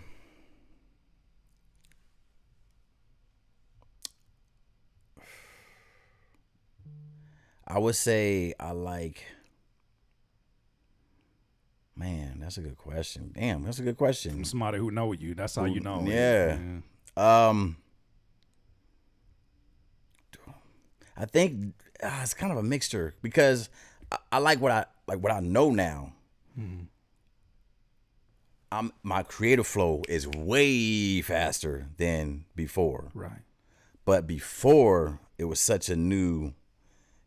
Everything's new. Everything's new. That. Everything's new. I guess I don't know how to say everything's new. So it's like when you do come across some shit, you be like, you just get excited, like, oh shit. Yeah, but where now it's like now that I'm kind of like seasoned, it's like I know what sounds good. Far and few between as it was in the beginning when everything's new. Yeah. I'm gonna say now because I can decipher when I'm like, if in the old time or the old. I probably would have a lot of overthinking, and didn't realize I was overthinking. Now I can tell when I'm like, let's move on to something else. Yeah. All right, that's a tough one. It needs something. Yeah. I can't do that. I know somebody who can do that. Send it there. I always say I'm the producer that the younger version of me would have needed the most. Yeah. So like, although it may not be, as someone just said it, when it's novelty, it's everything's fun because everything's new. Yeah. But in this, I think the nature of the fun changes because I would love to hear your point of view on it. Is that the idea of fun in year 20 now is, what type of, how do I want to shape this emotion that I've already covered a million times? How do I paint this? I've already painted a million times. Yeah. But what different approach? What if I did use this? How would I flip this sample now? The speed also is something that excites me. Yeah, same. Yeah. So with me, I keep up with, I don't be on TikTok, but I keep up with what you're saying, the tempo of everything that's happening. Mm-hmm. When I'm like, oh, we're in this tempo now? Okay. Yeah. We're here. I could do some of that. I could do But I don't try to mimic. I just try to, it's almost like repetition. It's like, okay, if they're saying hit the bag at like 1, 2, 1, 2. It's like, all right, now you're kind of in that zone. You just 1, 2. Now you got to speed it up. You're like, oh shit, okay. 1, 2, 1, 2. Is it your instinct to study in rhythms? Like when you're first hearing something, what are you listening for? Somebody may listen and hear vocals, or somebody may hear melody. You're listening, it seems like, for rhythm first. As far as what, new music? When you're talking about in these moments where you're trying to get a tap on the tempo. Oh, just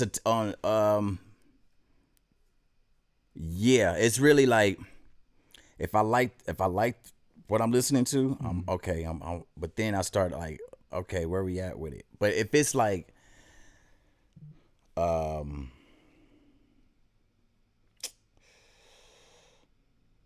if it's like a multitude of like that tempo just happening, like I'm seeing it just plastered everywhere, then I'm like, oh, okay, this is where we at. Because I could just like that particular song in that tempo, and that just be that. That's be my own personal thing. it's just but here. I'll take note. But then if it's like, oh, I like this song too. I like this song. It's not an outlier. And it's like, oh, this is where we at. Like everything's kind of like on some. Yeah, then I'll be like, oh, okay, let me figure this out. You know what I'm saying? Yeah. So, like, remember, like, I don't know if people still, well, but you know the halftime tempos. Yeah. I that's one that was cool, but I was kind of over fast. Like, why? Wait, I don't know. You talking about like doing like a 140, but it's a 70 and a no the 120. I'm trying to dance around it. The Bryson Tiller tempo. Oh. Yeah. Okay, yeah. You know what I'm saying? Yeah. Like I was like, all right, bro. Like everything. Cause it'll be like that, like I get it, you got the bounce, but then sometimes I'll be like, I want that kind of movement going.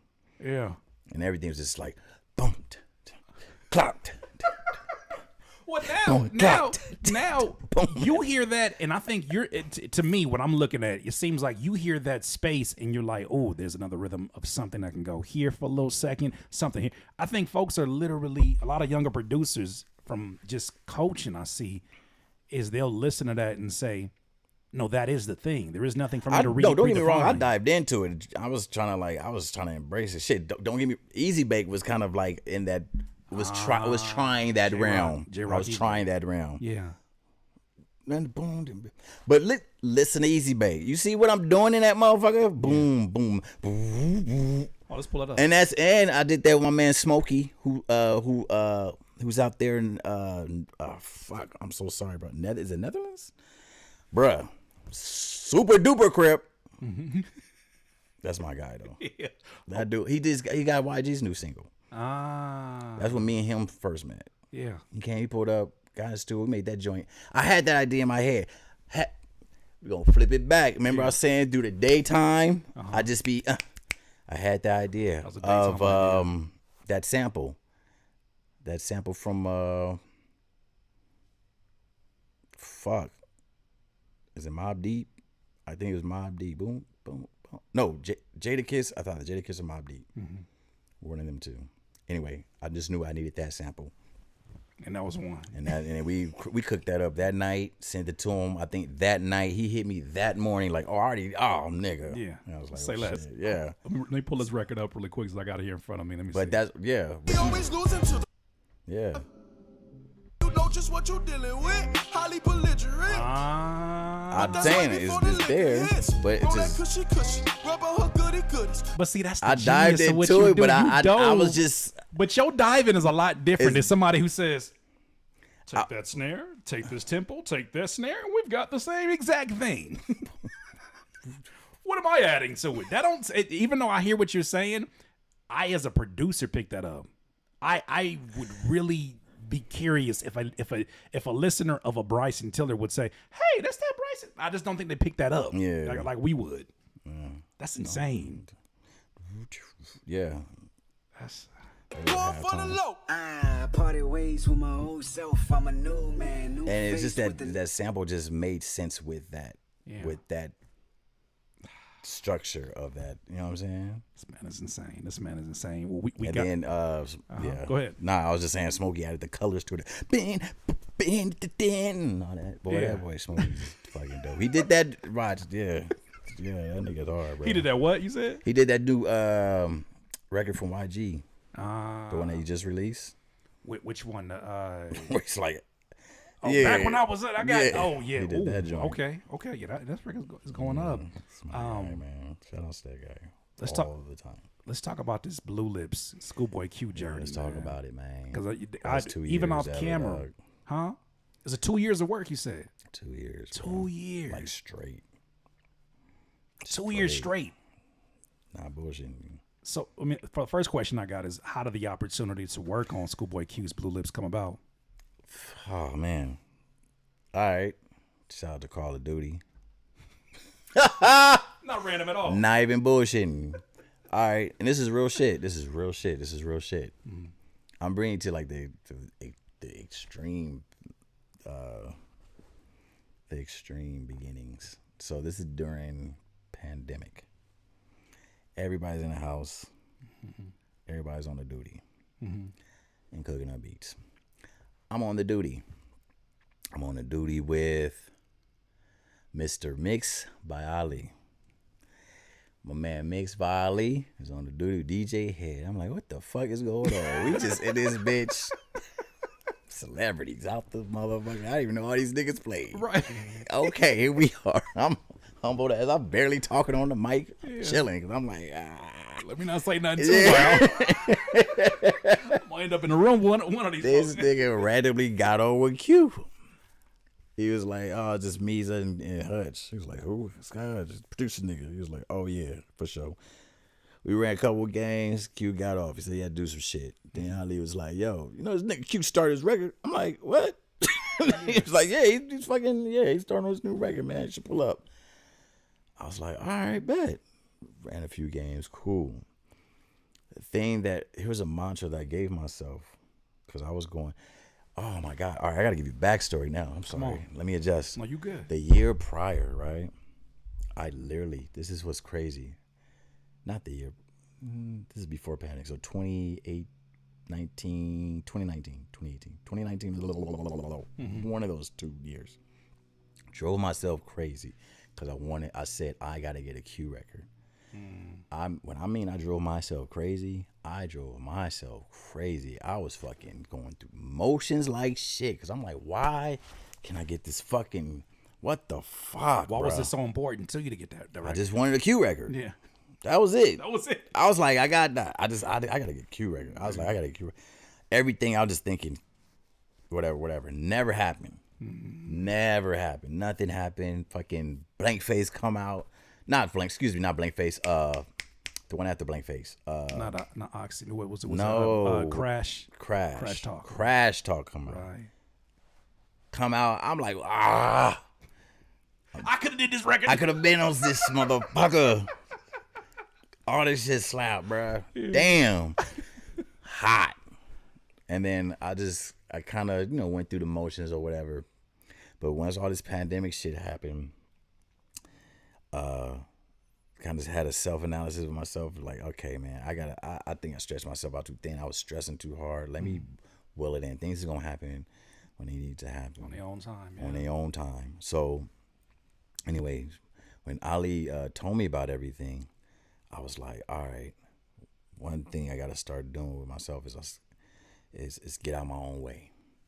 I literally had a whiteboard. I wrote that bitch big as fuck. That was the mantra. That was the mantra. Get out my own way. Get out your own fucking way. Because I swear to God, when he told me, this is the time when I was telling you, I just packed up and just went and shacked up my mom's in Temecula, which is far as fuck. If y'all don't know, if y'all live in LA, then y'all understand where the hell if you don't, it's fucking far. Anyway, I was out here just making sure she good. But I almost talked myself out like, man, I ain't trying to drive. This nigga is in fucking Burbank. Oh, you talking about 2 hours is on a no traffic day. Yeah. I was like, bruh. Back and forth. I was like, bruh. Do I want, and you know, really want to I do it? really, I said, you know what, fuck this shit. I slammed, I remember, I vividly, I slammed my fucking computer down. I was like, I packed up, I just grabbed everything, boom, and I just like, yo, because he told me to pull up on a Monday. He's like, I'll be there Monday. I'm mixing some records or whatever. I was like, just pull up Monday around this time. I was like, all right. I don't even think I texted him because I told him I already gave him my word I was gonna pull up. Yeah. Did everything, took that drive, pulled up. Just chilling for a second. I think Smino came in there playing his new records. I'm trying to give Smino some records. But Ali said that Q was going to be there that night. He was like, no, Q's going to be here. Like, so when Q pulled up, Ali went in there. Was like, yo, Hutch here for you. He was like, okay, cool. Went in there. Of course, I'm ready as fuck. Yeah. Beats. I'm leaving here with something. Boy. Cold part is Fu was with him. DJ Fu. Okay. Fu is with him. He did Crash Talk. He did the main single. I'm sorry of all the brain farts. No, bro. this is we're not Two door coupe, Haponava, Jack in the box. Yeah. He did that. Yeah. He's on that. So Okay. he's in there. He's walking in with Q. He's setting up. It's just me. Yeah. He's like, what's good? He was like, man, you got some joints? He's like, yeah. He's like, no. He didn't even say you got some joints. He said, yo, hey, he just walking around. It's like, hey, let's cook up something. Word. Oh, that's all you I didn't know Fu. Num. I didn't know Fu from shit. Yeah. I was like, let's do it. I just cracked it out. Started playing something. We started playing, so he started freestyling. I think he freestyled some like two or three records that night. Then he was like, all right, I like that. He was like, cool, I'm out here. Yeah. I was like, what day is you? He's like, I'm here every day. I can pull up tomorrow. That day, did not leave. From that moment on, I was there every fucking day. From that moment on. You didn't come back home. You were just there every day. I went home. Oh, okay. The way you said that, you said like. But I'm saying like from that day, every session, like he had sessions every day from starting that day. And how many hours we talking about in a day? Till whenever?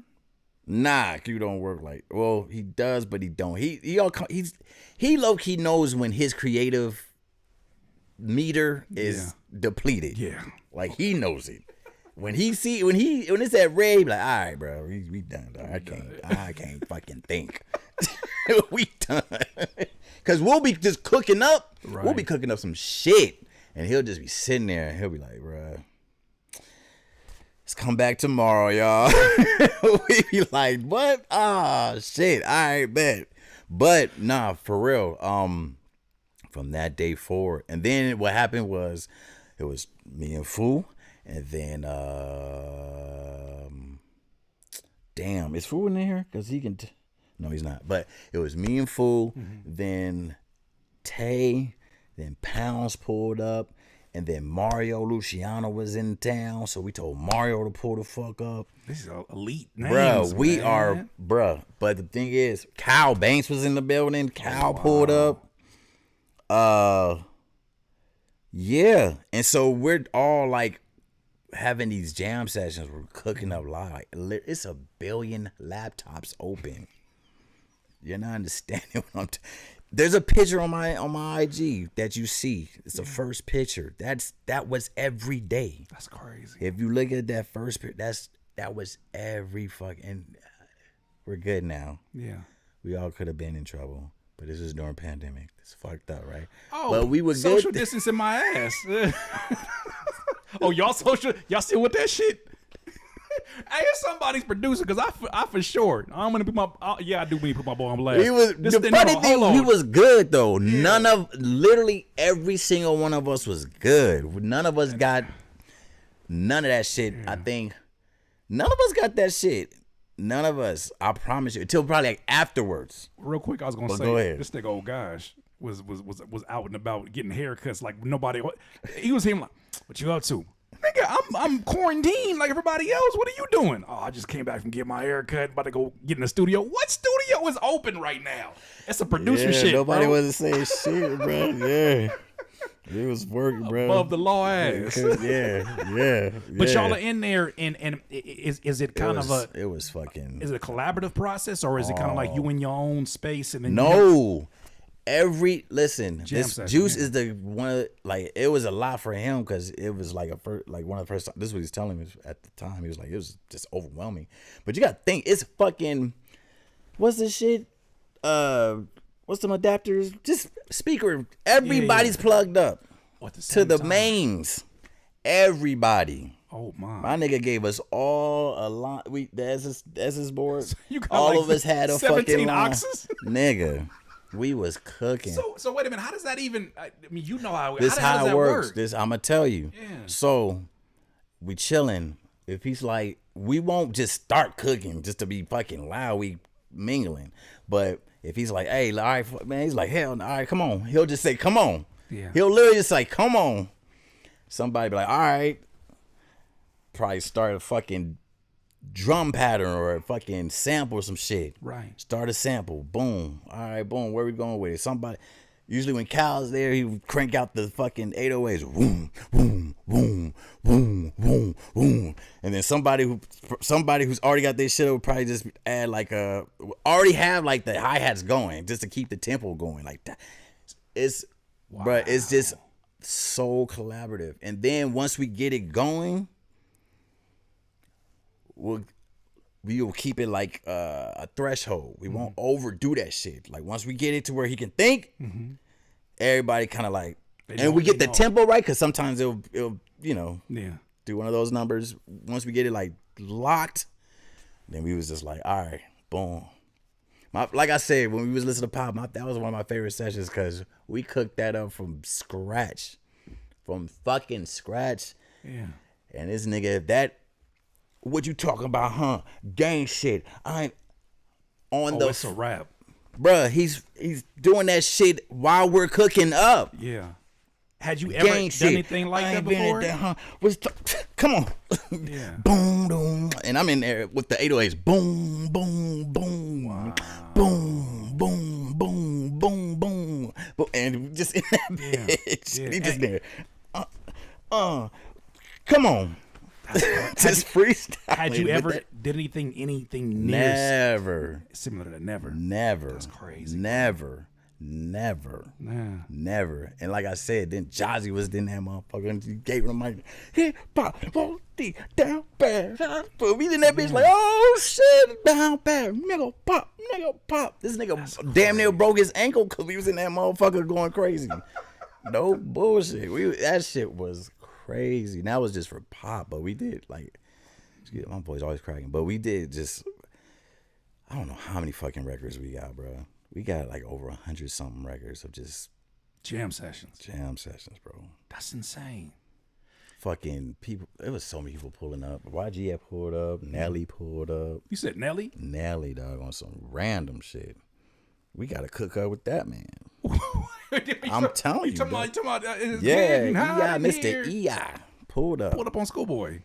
Yeah, man. That's we got the. Oh my god, that's insane. I hope this joint. I mean, shit. What the hell does it even sound like?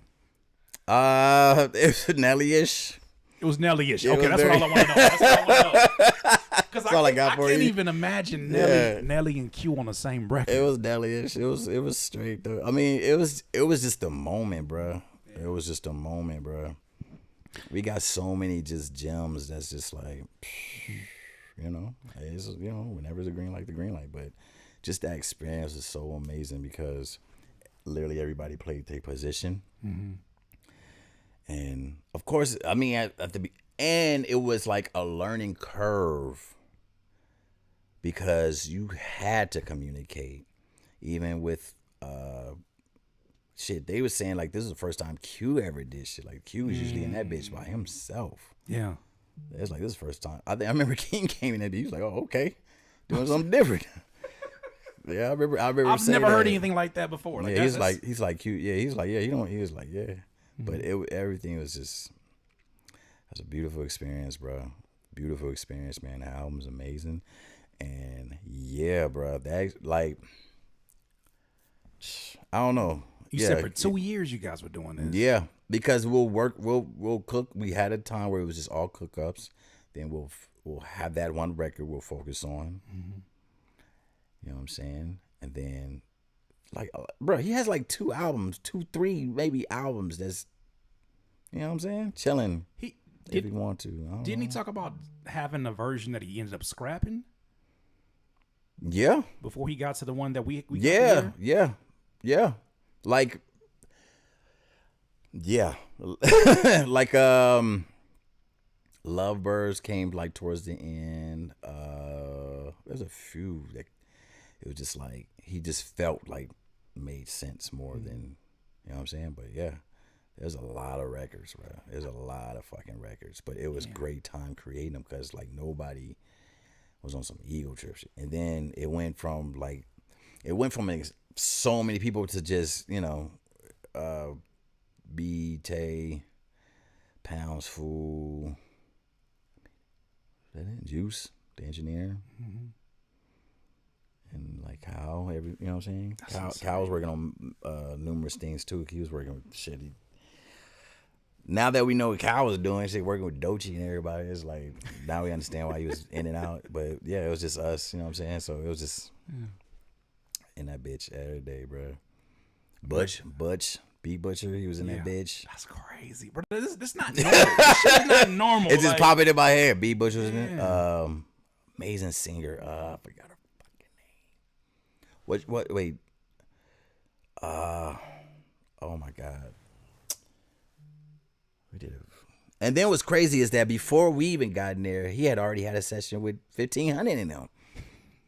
That we was like that he had played a record for us. And we was like, oh shit. He was like, this he was like, yeah, but we just gonna always cook up. I remember, that boy got some shit, man. Well, this is amazing. And from what you're saying, bro, it sounds like he was kind of leading the charge on that being as collaborative of an experience as it was. I'm curious, the project that we ended up getting, which is a phenomenal project and is very, very different from anything we've heard from Q before. How much of that would you attribute to sort of his vision, I guess the leadership in terms of like, oh, let's go, let's do this, as you were talking about, or how much of that was, I guess, the odd collaboration situation you had going? Well, we all kind of learned each other as times went on, and then also Q was just open to hear like our creative ideas too.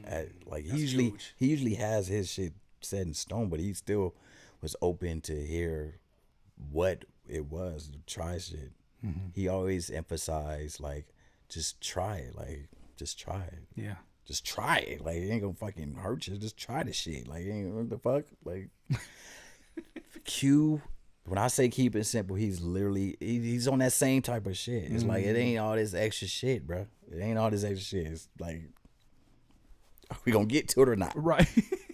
Literally like that. Like, that's what he's on. So it's like, he was just, yeah, he was very open to just, you know, yeah, man. I'm just glad to be a part of that experience, man, because it was just like not knowing that this was a first for him too. It was just like all this shit was just meant to happen, and then especially years prior, I'm over here, right. That's what you sign up for. Crazy. That's what you sign up for when you get to this. You know it's gonna be a roller coaster of emotion. Yeah. So it's just like, bro. Yeah. Well. So that guy, man, it's amazing. And then like you start seeing people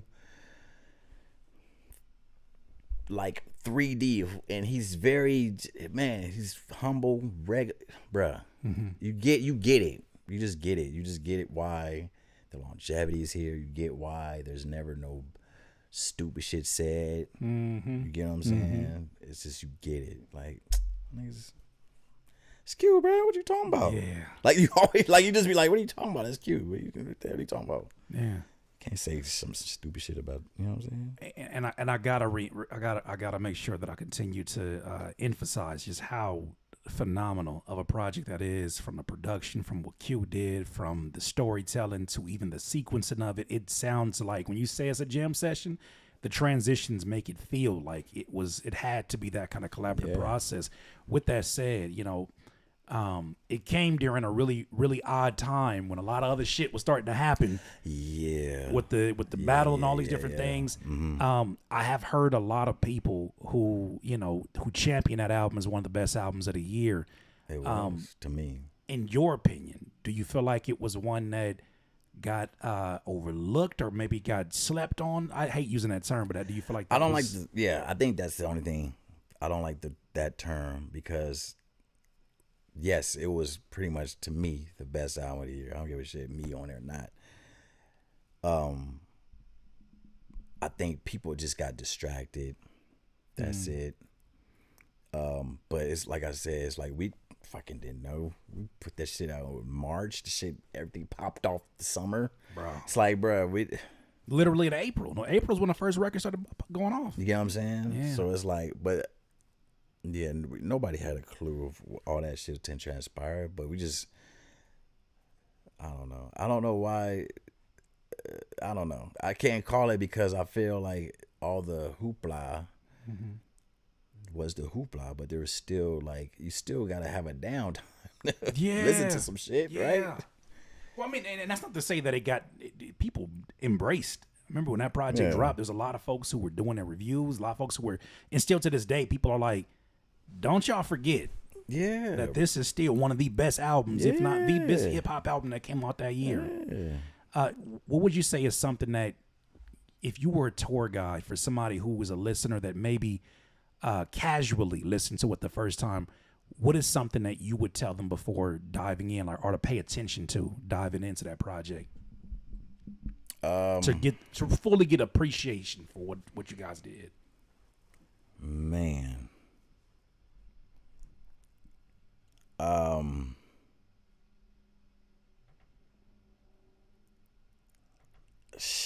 Man, that's a good question. My gosh. You just got it's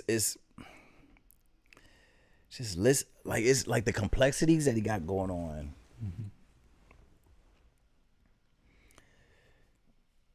it balances with what he's rapping about. It's like he's very straightforward, but it's just so much beautiful music happening. But at the same time, it's raw. Like it's full embodiment of who Q is at the moment. You know what I'm saying? Like it's fucking like he's still talking his shit. So you still got your bangers and stuff, but it's just still you got. It's some shit being said. You just gotta. I don't know. Oh man, I'm a tour guide. I'm starting blabbering. And even if it's just one, because it's a lot of things to pay attention to. Because I'll be honest, when I first heard it the first time, I listened and I was like, oh, this is not the SchHoolboy that I was coming in expecting. But it's still very school. But it's like it's in very strategic places where he'll even let the music breathe for these long stretches of time. To me, it felt more like at times more like an experimental rock album. That's the thing. When we was creating, we used to you know how you have your visual boards and stuff. We used to have there was this old movie. Oh my God, Juice. What was the name of that movie? God damn it, is he here? It was an old, like almost like blaxploitation, but it wasn't. It was like a cartoon. Okay. It was like a blaxploitation cartoon that just kind of it talked about everything that's going on today as far like corrupted cops, over sexualization. This is some shit that's back in the fucking 60s. Wow. And it was speaking on that. We had it muted, but it was just like the visualizations of all that just embodied what we kind of created. Because it's like, it's all this beautifulness. You're seeing all these colors. You're seeing colors galore. Yeah. But if you listen to this fucking album, dog, he's saying some shit. Yeah. Yeah. Listen to Blue Slides. It's so many moments that can catch you at different parts of your life. And you're like, I get a whole nother type of experience with this now based upon what I'm going through. Yeah. Like just that record was meant to happen like that because we had a whole different version. But he felt it. That's that man upstairs, bro. Like that just made perfect sense too. Yeah. Cause it's like cause the version we had made sense, but it was also like some like you'd be like, Bob, he was like, nah, chill the fuck out. Chill out. Everybody chill out. I'll get you back where we need to be, but chill out for 2 seconds. Let me just talk to you. Yeah. Blue Slides. I'm riding through. I feel like that's the most patient I ever heard Q too. And I feel like that patience came with the trust that he knew he was in some of the most talented music hands that he had access to. Yeah, man. And chemistry with too. Because that's insane to know how quickly. I mean, 2 years is still a very quick amount of time to build that kind of. Well, yeah. I mean, shit. Cohesion. He knew kind of where he wanted to go with things. We just kind of helped course it. Yeah. You know what I'm saying? We just helped get it there. I think the fact that it existed in a time period now where people are trying to, and it's kind of where I'm transitioning to, where people are, more so emphasizing quantity over quality. Yeah. I'm so glad an experience like that happened because there's going to be younger producers and artists that listen to that project and say, damn it, why can't I get that sound or why can't I accomplish that? Well, the way that you're going about it is very digital versus this what I call analog approach to it. Yeah. Like, I feel like this album is gonna be one of those. I could be a little extra, but it's like it's gonna be one of those collection pieces that you need to have in all your libraries. Mm-hmm. I feel like it's in future. Yeah. You're going to have like a SchHoolboy Q. Like, even if, like, whatever, you just need this record. Mm-hmm. It's like the most, how can I put it? It's like his And I don't know. I could be over. I don't know. Maybe it is. Maybe it's not. But to me, I feel like this is like his To Pimp a Butterfly. Oh yeah. Oh damn. That's a good comparison. Because it's one that the first listen is a very different comprehension from the third or fourth listen. You're gonna get a different listen every time, right? Yeah. That's what I'm saying. You gotta but you have to listen. But he makes sure he's like, yo, but you're gonna feel everything. You're gonna feel everything. Right. Huh. Just take a breather and listen. That's why, like, through the, like, he'll get you all right. And he's like, curb, all right, listen. And this is in the music. He's like, boom. He'd be like, boom, boom, right. Boom, It's like it's an experience, man. When you watch when you listen to it now, you're gonna understand what I'm saying. Like, you're gonna be like, you be in your mode, and then he just, let's talk about this too. Yeah. It definitely. If you look at an album the same way you look at a photo album, he for sure put a lot of photos in there that I know means something to him. Yeah, it's very layered. Yeah, it's very layered. It's like that fucking, you know them damn memes where they look at a picture and they just keep zooming the fuck in and zooming the fuck in and zooming the fuck in and just yeah. Into a window, into a window, into a mirror, into a whole mirror. Nother world. And then a whole nother. Right. I know what you're talking about. I'm telling you, bro.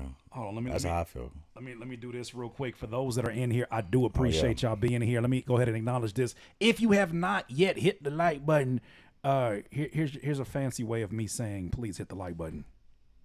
DIY. Hit the like button. All right, man. How you doing on time? You get on time, sir? Yeah, I should be. I only got a few more questions. For you. I ain't never hog-tied nobody. Okay. That wasn't one of the questions, by the way. Yeah. Man, that's phenomenal. And salute to you for telling us, breaking that down, because I think some people have told that story. You have a very different bird's eye, or different, not even bird's eye, but like a hands-on point of view that we needed to hear. Mm. You know, I want to talk a little bit more to creative philosophy and DIY mindset, since that's the branding of what we do here. In a world full of beat packs and YouTube type beats, how do you maintain the soul and musicianship in your own production? That's because I don't know if you saw, there was a clip, and I hate using him as the example, but he pissed me off. I don't know, the young dude that he was on the radar, and he was like, when I hear them soul beats, all I think about is that's unk music. It was a white producer, by the way. He's like, I ain't really fucking with that soul shit. I said, excuse me? Then why are you in this genre? So in a world of beat packs and people trying to chop shop their way or YouTube type beat, how do you maintain your soul and musicianship? Because there is avenues where that shit does pay. And like I said before, you're placed in that position for a reason, because you can make those type of beats. That's your thing, is making those type of beats. You just gotta if you're from more of recent eras, then you gotta do your due diligence to do your homework on those who didn't have much and realize like they had to tweak and manipulate certain things to have it sound how they want it to sound. Mm-hmm. Now, in today's age, like they're more so on quantity. You know what I'm saying? So if I'm talking about sending 10 and 15, they probably sending 30, but it's all kind of the same drum patterns. Right. It's really just one times 30. And they just adding different, which is, I mean, it is, I don't know. Yeah. Because even, I ain't gonna hold you, I'll buy a beat pack, right? But shit, I'm gonna chop your drums up and tweak them. I don't want your shit. I don't want you. I like how you did that. Right. But I'm gonna still chop the motherfuckers, tweak it a little bit. Because I just like how, I don't know, whatever you did was like close to how I like it. Mm-hmm. So I'm gonna just make it how I like it. I'm not gonna sit here and try to just over copyright. Like, that's not what I do. No. Right. But it's just like, at the end of the day, you still gotta, it's just, to me, I used the same sampling structure to whatever. And dude, that's like on see them, bruh. He is clickbait, man. It is. It's clickbait, and that dude, like, listen. If you think it's, you know what's funny?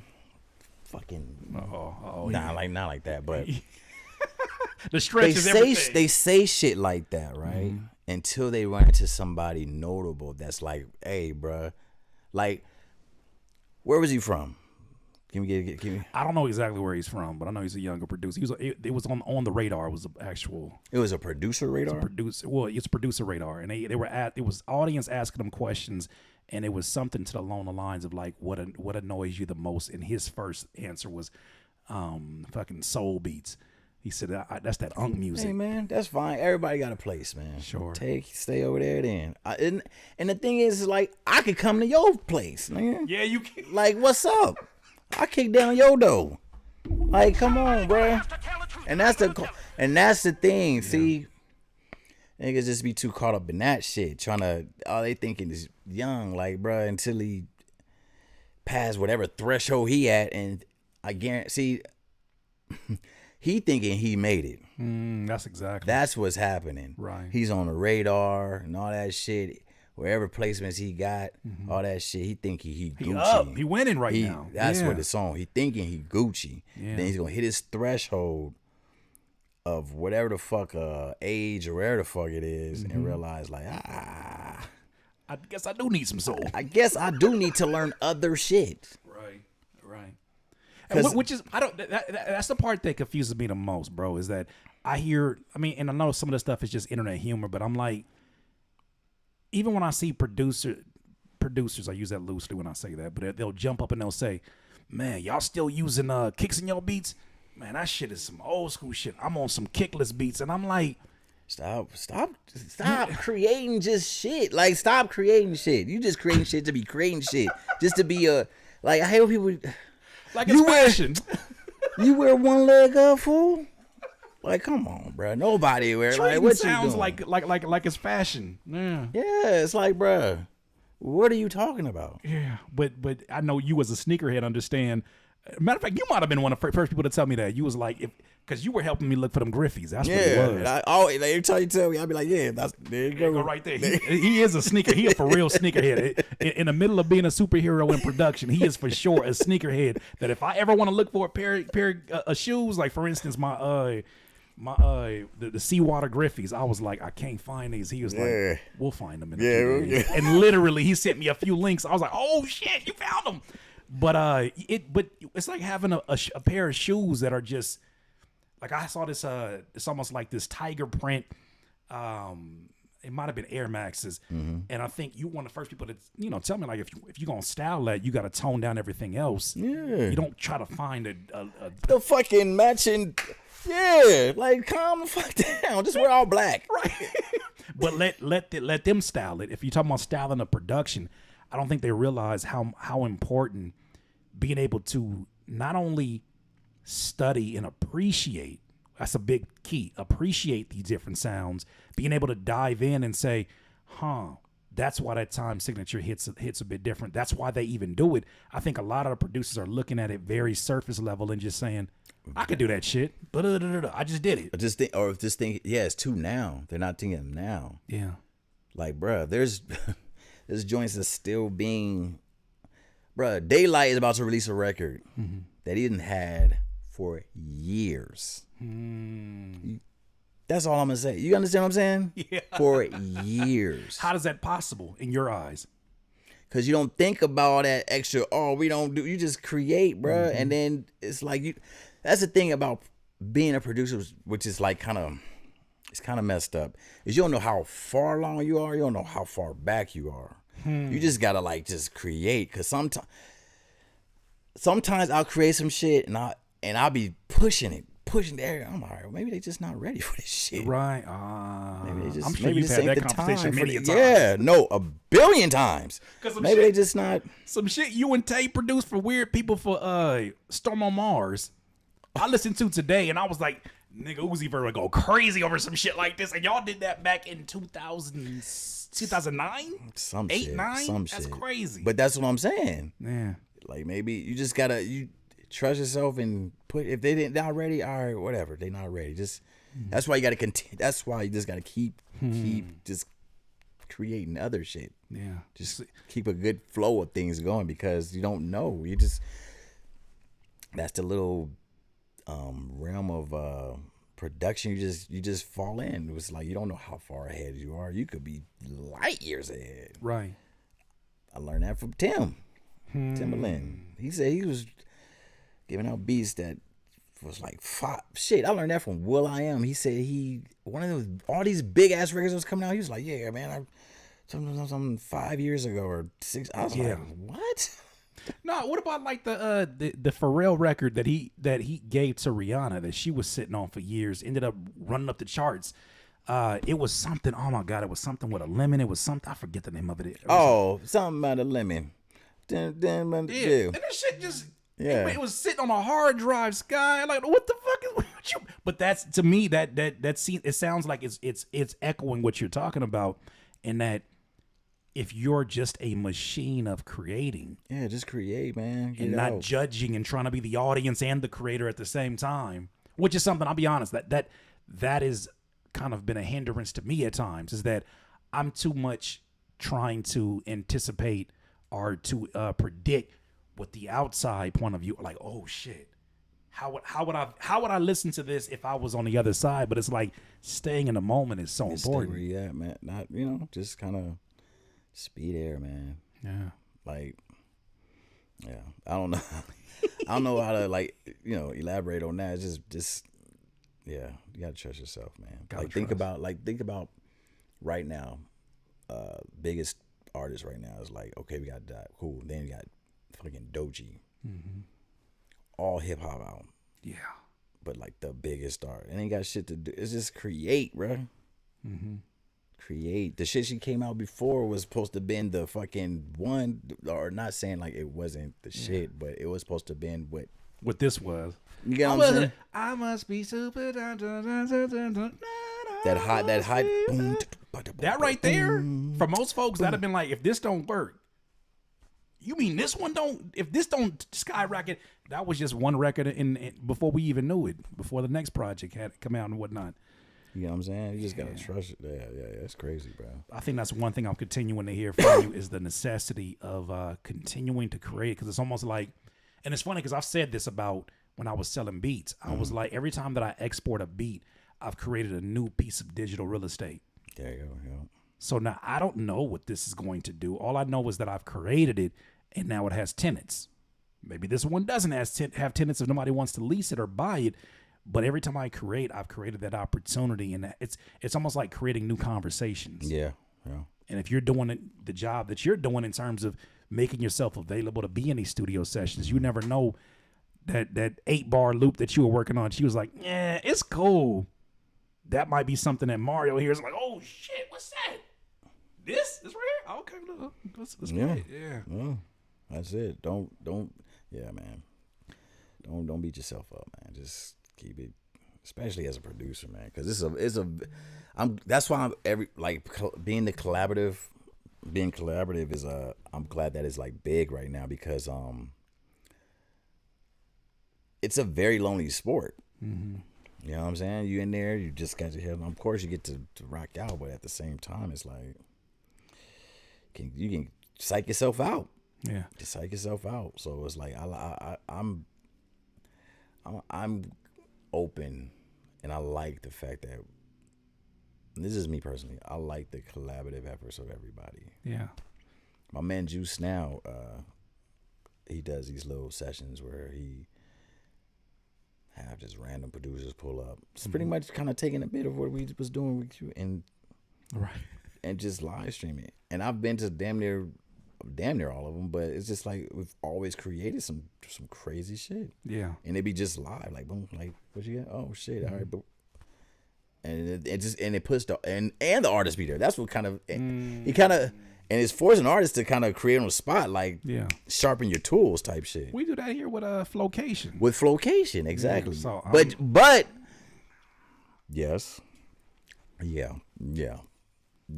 Oh, did I ask a question that you already answered, or is that just? That part. Exactly. I'll be making music when I be doing stuff sometimes. Like I know I'll be doing all this stuff. I'll be making music. So I'm tired as fuck. No, go ahead. I'm sorry. But yeah, exactly. Yeah. So, but imagine like 3 of you. That's insane. Yeah, that's not Like fair. you're saying, like what you kind of, and you, let's say you went like up, boom, like everything kind of going like this. Yeah. So yours is chill. Like they have time to like let me hear it. But that mirror. When we in that bitch, boom, ba da boom. They be like, all right, hold on. They like, okay, they almost there. Hold on, I got to get into it. You can tell, like the beat almost done. Yeah, yeah. I don't got a whole lot of time to be lollygagging. I gotta get to it. I gotta get to it. Yeah, sharpens tools, man. That's it. That's all. It's just. What is this? Let me ask you the flip side of that, because I know how important collaboration is and how much you're emphasizing it. I do hear at times producers complaining about. Oh, it has its downside. I guess I'm speaking of creatively. Right, creatively, but especially when we come to the business. Yeah, and that you shit's trash. I didn't heard stories It's where trash, where but- you look at the credits, and I'm just saying not for you or anything, but in general, how you view I'm that, speaking where in you general. where you got like 10 producers, and you like, what did these niggas do for this beat? And they got 6 instruments. Oh, this person connected this person with this person. Oh, yeah. He brought coffee and he added the creamer, so that's why he on there. Like what? I get what you're saying. See, I can speak from a different perspective because we did Blue Lips. I'm sorry to say that, but it's just like that's layered, so you can see where it's like it kind of needed all that shit. But if hear it's the some layers. shit that you could just, yeah, I get what you're saying. Some shit that just sound like everything else, but it has a 10. It be like that though. I don't know. I have no idea, bro. Every situation is different. I'm Every sure. situation is Yeah. different. I can only speak from that. From the yeah,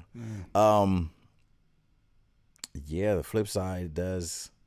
I don't know. I feel like there's got to be a way to figure that out though. Because I wonder how much that And- changes the creative process when you got somebody giving input and you wondering how much that input is something creative or if that's a business move that somebody's making to get a split.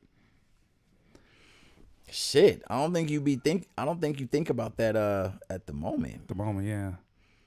Because if you think about that at the moment, then oh man. Well, I never had to think about it like that until somebody told me. It was like, this man told me to move one snare, and I'm thinking he's just a guy in a room. Oh, he asked for something. And this nigga wow. ends up on the record as one of the. He like, but he didn't even do nothing worth a percentage point.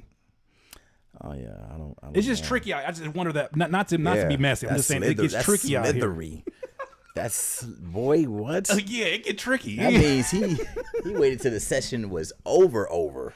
He Hey, said, hey. Are you gonna do that? You gonna do that? Let me talk to you real quick. Hey, listen, My boy. Hey, listen. When he was doing this thing, right? We gotta whisper this shit. When he was, you know what I'm saying? Bro, I ain't gonna hold you. I don't know, but no, it was. I don't, Look. that type of if this shit happens, hey man, that's crazy. But Yeah.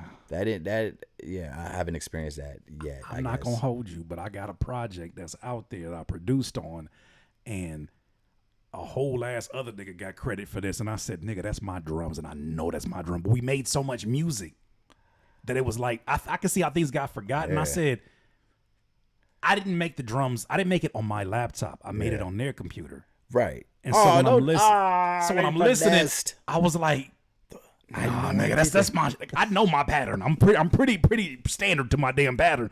And I listened to even like I said, that nigga ain't got drums like that. That's my shit right there. But what you gonna do when the record's already out? Like, do you even want to go fight? It's just it gets tricky. What's something that you realize now? We're getting towards the end of this, man. I appreciate your time. A round of applause for this gentleman right here. He ain't come to play, brought the gems and all that. What is some perspective that you've gained at this year of your career that you could have gave to your younger self? Which is really just advice, I guess, for any producer on the come up. But what is perspective you've gained now, or maybe some words of wisdom that you would have lived by a lot earlier in your career? Man, okay, for the younger self, like again, okay, it's gonna be kind of layers. Creative wise, what I've been saying through this whole interview is trust yourself. Trust yourself, and don't overthink it. Don't be thinking for the next person thinking that they thinking about some shit that you think that they thinking about. Just trust yourself. If it's simple, it's simple. If it's complex, it's complex. But if it's complex, you know what I'm saying? It's because you was fully engulfed in the complexity of it, right? But yeah, just trust yourself when you are in your creative process. Period, man. And like if you're gonna that's just creativeness, right? Now, do you want to learn some shit? Yeah, learn an instrument. I would advise. Like if I was younger, I had different teachings because I was being taught through who I idolized. So what they did is that was my schooling.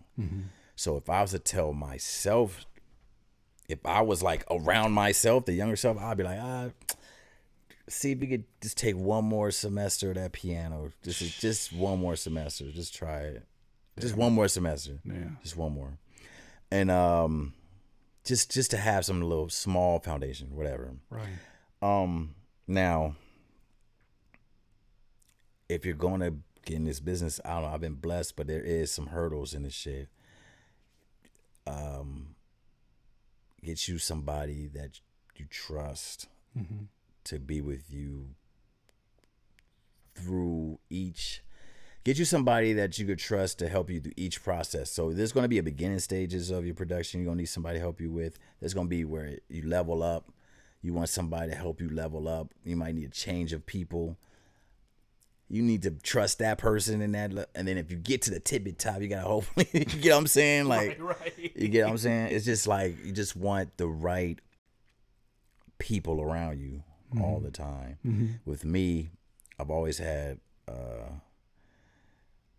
the funny thing is, like, I've always had my peers. So it's like Tae, there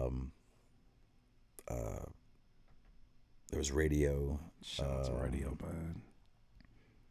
And then folks I met along the way, like even my brothers now, like Foo and Pounds and Juice now. And you know what I'm saying? Like every aspect of it, you just want to make sure you have the right people around you. You know what I'm saying? And don't play them for short. Like keep it a bean.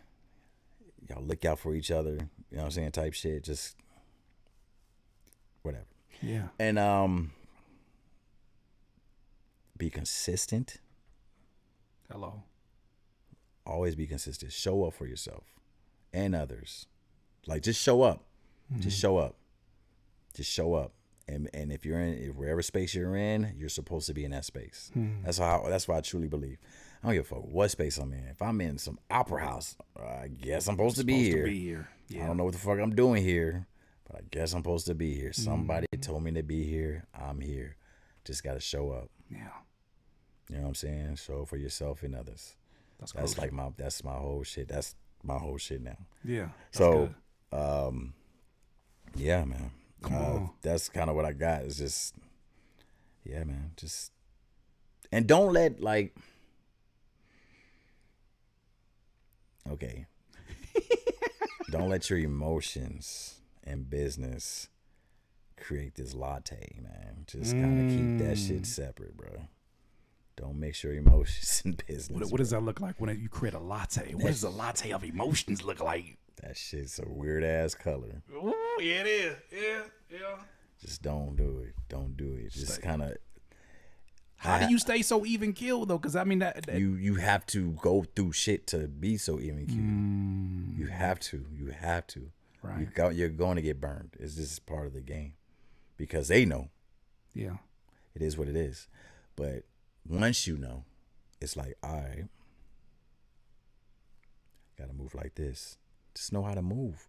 Like don't be so goddamn emotionally driven to where it's like, I'm gonna fuck him up. Yeah. What? Over what? Over what? Because you didn't agree on some shit? Y'all negotiating, first of all. You're right. It's not set in stone quite yet. Hey, y'all still negotiating. So it's just negotiate. Right. If they bullshitting, don't respond. Yeah. That's good advice. If they don't, it's just until we get to it, but it's going. What's crazy about it is like even if they have like they have to, and this is industry shit. They have to foul everything because it's still a business. So if y'all still in negotiations, I don't give a fuck how long it carries. Y'all still in negotiations, Right. so negotiate. And you know, I had to learn this the hard way, but it's just it is part of what it is. You know what I'm saying? And I got that from just, you know, having good people around me. Yeah, because unfortunately, we are in a crash out era where, you know, if you let the public know what's going on, they're not gonna calm you down. Most folks are gonna be like, "Man, go get your bread, bro." Like I feel you, and then you get like Just a whole instead of just handle it, just whole echo chamber, and it's like this is not good for longevity. And I do feel like that is something that has got to be a part of not only Tae's success, your success, and all the folks that I came up with is that y'all all have had these demeanors that I imagine as an artist, and I know as an artist, it's so easy to work with. I ain't never seen y'all in a session, even when like, you know, because I never had a chance to work with you for a full project. So I imagine based upon the collaboration stuff, you know, even like when I seen say you doing the Champions album, it's a very calm and very selective with the words leadership. That I think that now it's the reason why people need you in the room. Yeah. That same demeanor. It's like a lot of folks who are like hot headed. They gonna say their piece and they wonder why sometimes the invitations are not as fresh anymore. Yeah. That's literally it. You gotta know how to play your position in the room, man. That's it, man. Like I said, hey yo. You be like, yo. Just be ready, man. Just be ready. Ready to slap that laptop close and go all the way out there 2.5 in Burbank. Good God. Yeah. Ooh, I salute you, man. It's an everyday thing, man. Well, we can save this for the next time when he comes and does Flocation. Oh yeah. Oh, you gonna produce a Flocation? Hold on now. What you mean? Okay. I could be a rapper too that day too. Too. There you go. We do a producer Flocation. I'm with that. There you go. Oh gosh, I did it before. So yeah, let's make that happen. I'm with it. What DAW you using these days? Same shit. You still on Reason? For what reason? I don't know. Just fucking. I'm just being an FL hater. What you want? Nah, cause I keep telling, bro. I keep saying it out loud. I'm switching. I be like, hey, I'll even call Beast and be like, listen, we gonna switch, bro. Yeah.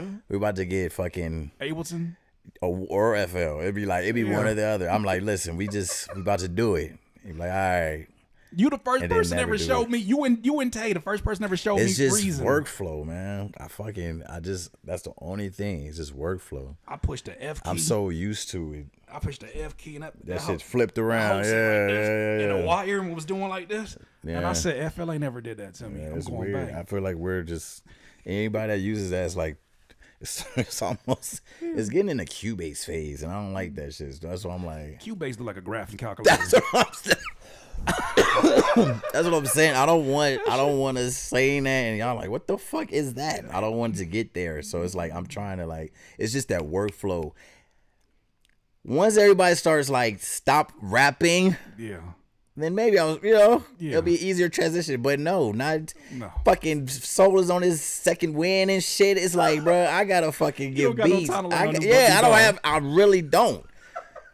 We need you at your. We need you right now here doing. Everybody's on their second win right now. I don't have the fucking time, bro. I gotta workflow, man. Load up that Thor and let's get to it. That's all I know. Where's Recycle at?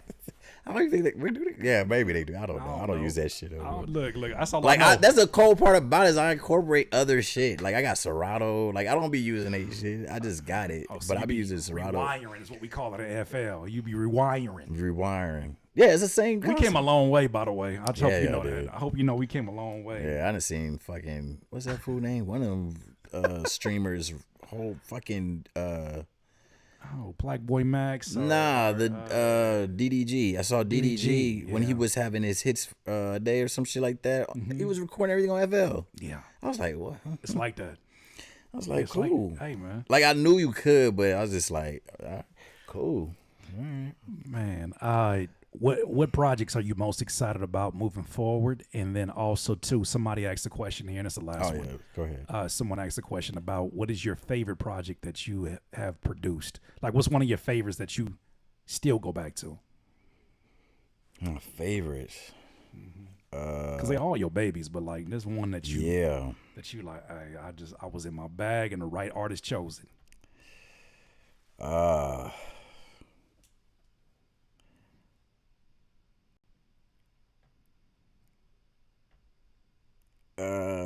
I'm like looking through like That Apple playlist. the Apple playlist that I have, and so far, Man, it's a sleeper too, man. But it's like one of my favorite ones at the moment. It's Beat the Case. Beat the Case. Okay. By Absol with SchHoolboy Q. Yeah.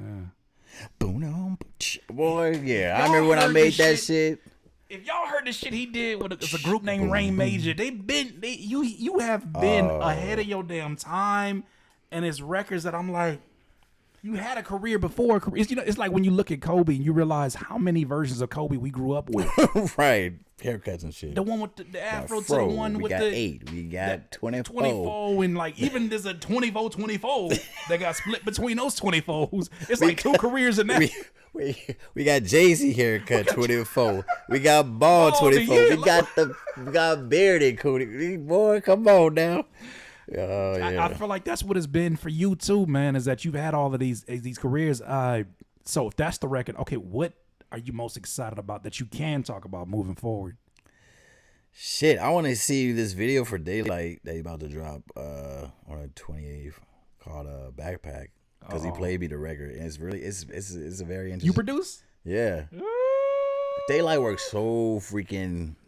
You talking about DIY is ridiculous. This fool hit me the day that he posted. Hey, I need your IP.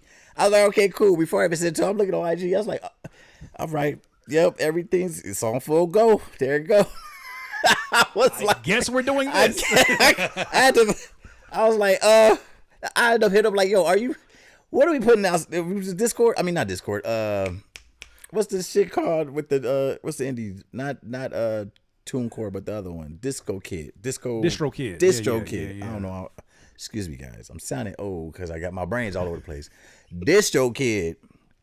I was like, man, just send me the invite, man. We ain't fucking release it, bro. Just send me the invite code. We just get the team's code. Yeah, just send me that shit, man. I don't feel like doing all this extra shit.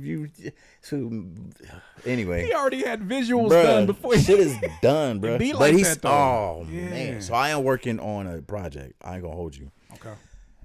That it turned into my project. I was working with this kid named Dale from Long Beach. I know Dale. Yeah. Dirty Dale. Dirty Dale. Uh-oh. Why you looking like that? Because that's my guy. I love him to death. But he's such a renaissance man that he's just... In 2 lines, I'll explain that phrase. Look at you. I love him to death, but in 2 lines, I'll explain that phrase. Nah, he's man.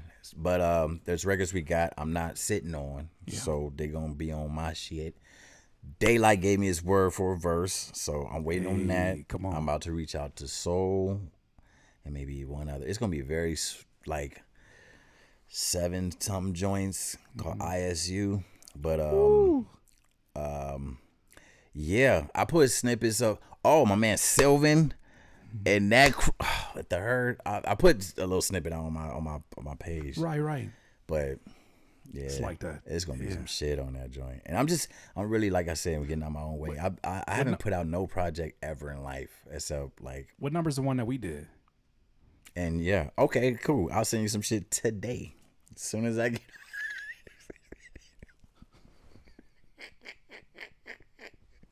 I'll see you tonight, brother. You gonna get Me and Dirty Dale both high yellow. Maybe you confuse us. Maybe if I get left, you confuse us. He like, wait a minute, when I rap that, he ain't rap that. Yeah, I don't know, but I'm for sure.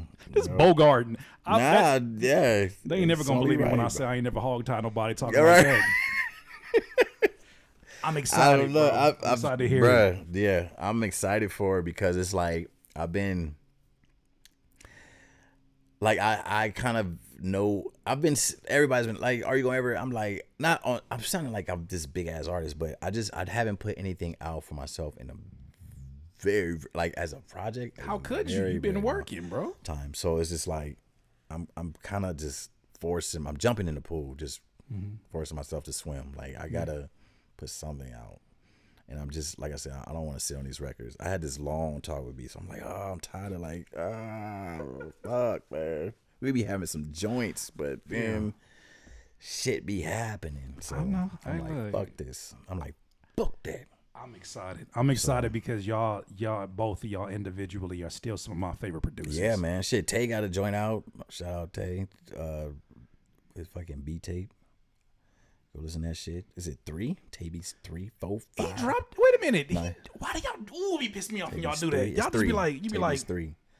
here you go, and then Oh, disappear. he for sure did a silent release, but he's putting an actual album out. That's crazy. Yeah, right? That's all I'm gonna give you. Oh man, I can't That's wait. just insane. That's just insane. Come on, That's just insane. But yeah, ladies and gentlemen, Skhye Hutch is Skhye Hutch came through with the gems. We finally got you here. We've been talking about this since the pandemic. man, that is very true. That's crazy. But to your word, it happens when it's supposed to happen. Yeah. Man, I just say, just as a personal tidbit, how grateful I am for the brotherhood, but then also too, man, the inspiration you provide, just seeing you in your element and seeing you do it. And I have not had a time where I was like, this nigga changing, man. Like, man, like, but it's always evolving. Yeah. He said, I don't know why folks be saying that, but he's like, it's still. Number's still the same. If my number, if you call, I'm gonna pick up. I don't care how long it's been. If you still got my number, because my number ain't never changed. You ever concerned about that in terms of when these moments happen and the type of energy that might be coming at you? If it comes at me like that, I'll see it, and then shut it down. I'll just move. How I need to move accordingly. Yeah, but if you have my number, because I don't move so loudly, a lot of people probably think like, man, who the fuck is this? And probably so if you still have my number, that means we've exchanged and had some time, and it's like you've already been vetted. Yeah, and pretty much it's one of those things where I don't want people to think like, because a lot of times people do this is they'll construct some shit about a person in their head. I've been victim to it too, where I'll be like, man, he don't overthinking. Yeah, man, how do you know? How the fuck do you know? How do you know until and then you meet him and then be like, man, I was tripping. He was actually cool. He was cool as shit, bro. Just hit me, bro. If I gave you my fucking number, you can hit me. I don't just be. It ain't plastered all over the place. Yeah. I mean, that I know of. I'm gonna tell you about a website called deleteme.com. you might wanna get to know that one. I'm about to hop on it right now. Come on. Well, ladies and gentlemen, I appreciate every single one of y'all DIYers for being here. I appreciate you being here. Any final words or places that things that you want them to go listen to or whatever? Final words, sir. Go peep. Like I said, go check out, because I don't have anything currently out. Yes, I do. Go peep out Soul Burger. What am I talking about? I'm all on that shit. Soul Burger's out. I did Payday. I did the joint with Lupe. I did the oh man, you didn't even, oh my god. Let me just get into that. I know we're closing up. No, so dog, we didn't, do you know this nigga? So this was how crazy Soul. I'm on a family reunion. Soul just randomly hit me like, yo, I need you for this record. He's sending me this record. Right. I listened to Payday. He's like, yo, we gotta redo this, man. I'm like, listen to it. I'm like, damn, okay, this is crazy. Okay, I got you. As soon as he's like, all right, bet. Boom. He hit me like, yo, how long it's gonna take to get home? I'm like, an hour. An hour, right. He's like, all right, bet. Finally get home. This is for Payday, excuse me. Just for Payday. He sent me the record. This record is like, it's very like abstract. But I get what he was trying to do with it. And I just took it upon myself, like, all right, let's just take a different place. Boom, boom, boom, boom, boom, boom, boom. Send it to him. It's like, okay. all DM. Like he's calling me all not DM, excuse me, all text. Right. Going back and forth. I don't know how many sessions I did till I got it finally right, but it was very. The reason why I'm like laughing about it is because how intricate he was. He was like, man, he used to. I used to send him be like, oh, this is it, and he would send me like, it's almost there, man. It's almost. He's like, I just need that. And I'd be like, fuck, all right, I got you. So they're like, probably the 4th version. I don't know, but it went, man. And then after that, he had me do Peace with Lupe. I didn't even know Lupe was on that joint, bro. Damn, that's gotta be. And that shit, like, he said it was going to be, and then I think when we got to the final stages of it, he sent the whole 2-track. He's like, yeah, man, it's just something. So I put together something, and it was so crazy about that record. He originally said it was supposed to have been the last record. So if you listen to that record, the shit that Punch jumps on at the end wasn't there. Wasn't there in the original. Oh, so you getting all kind of surprises. But because I heard it as a fucking, when he said it was like the last record, I heard it like credits rolling. Like I just want, like when I talk about visualize, I visualize that whole shit. Yeah. So listen to that record again and see how it's like it goes all kind of peaceful and then it goes into that whole part literally. Yeah. Don't think of Punch rapping on it.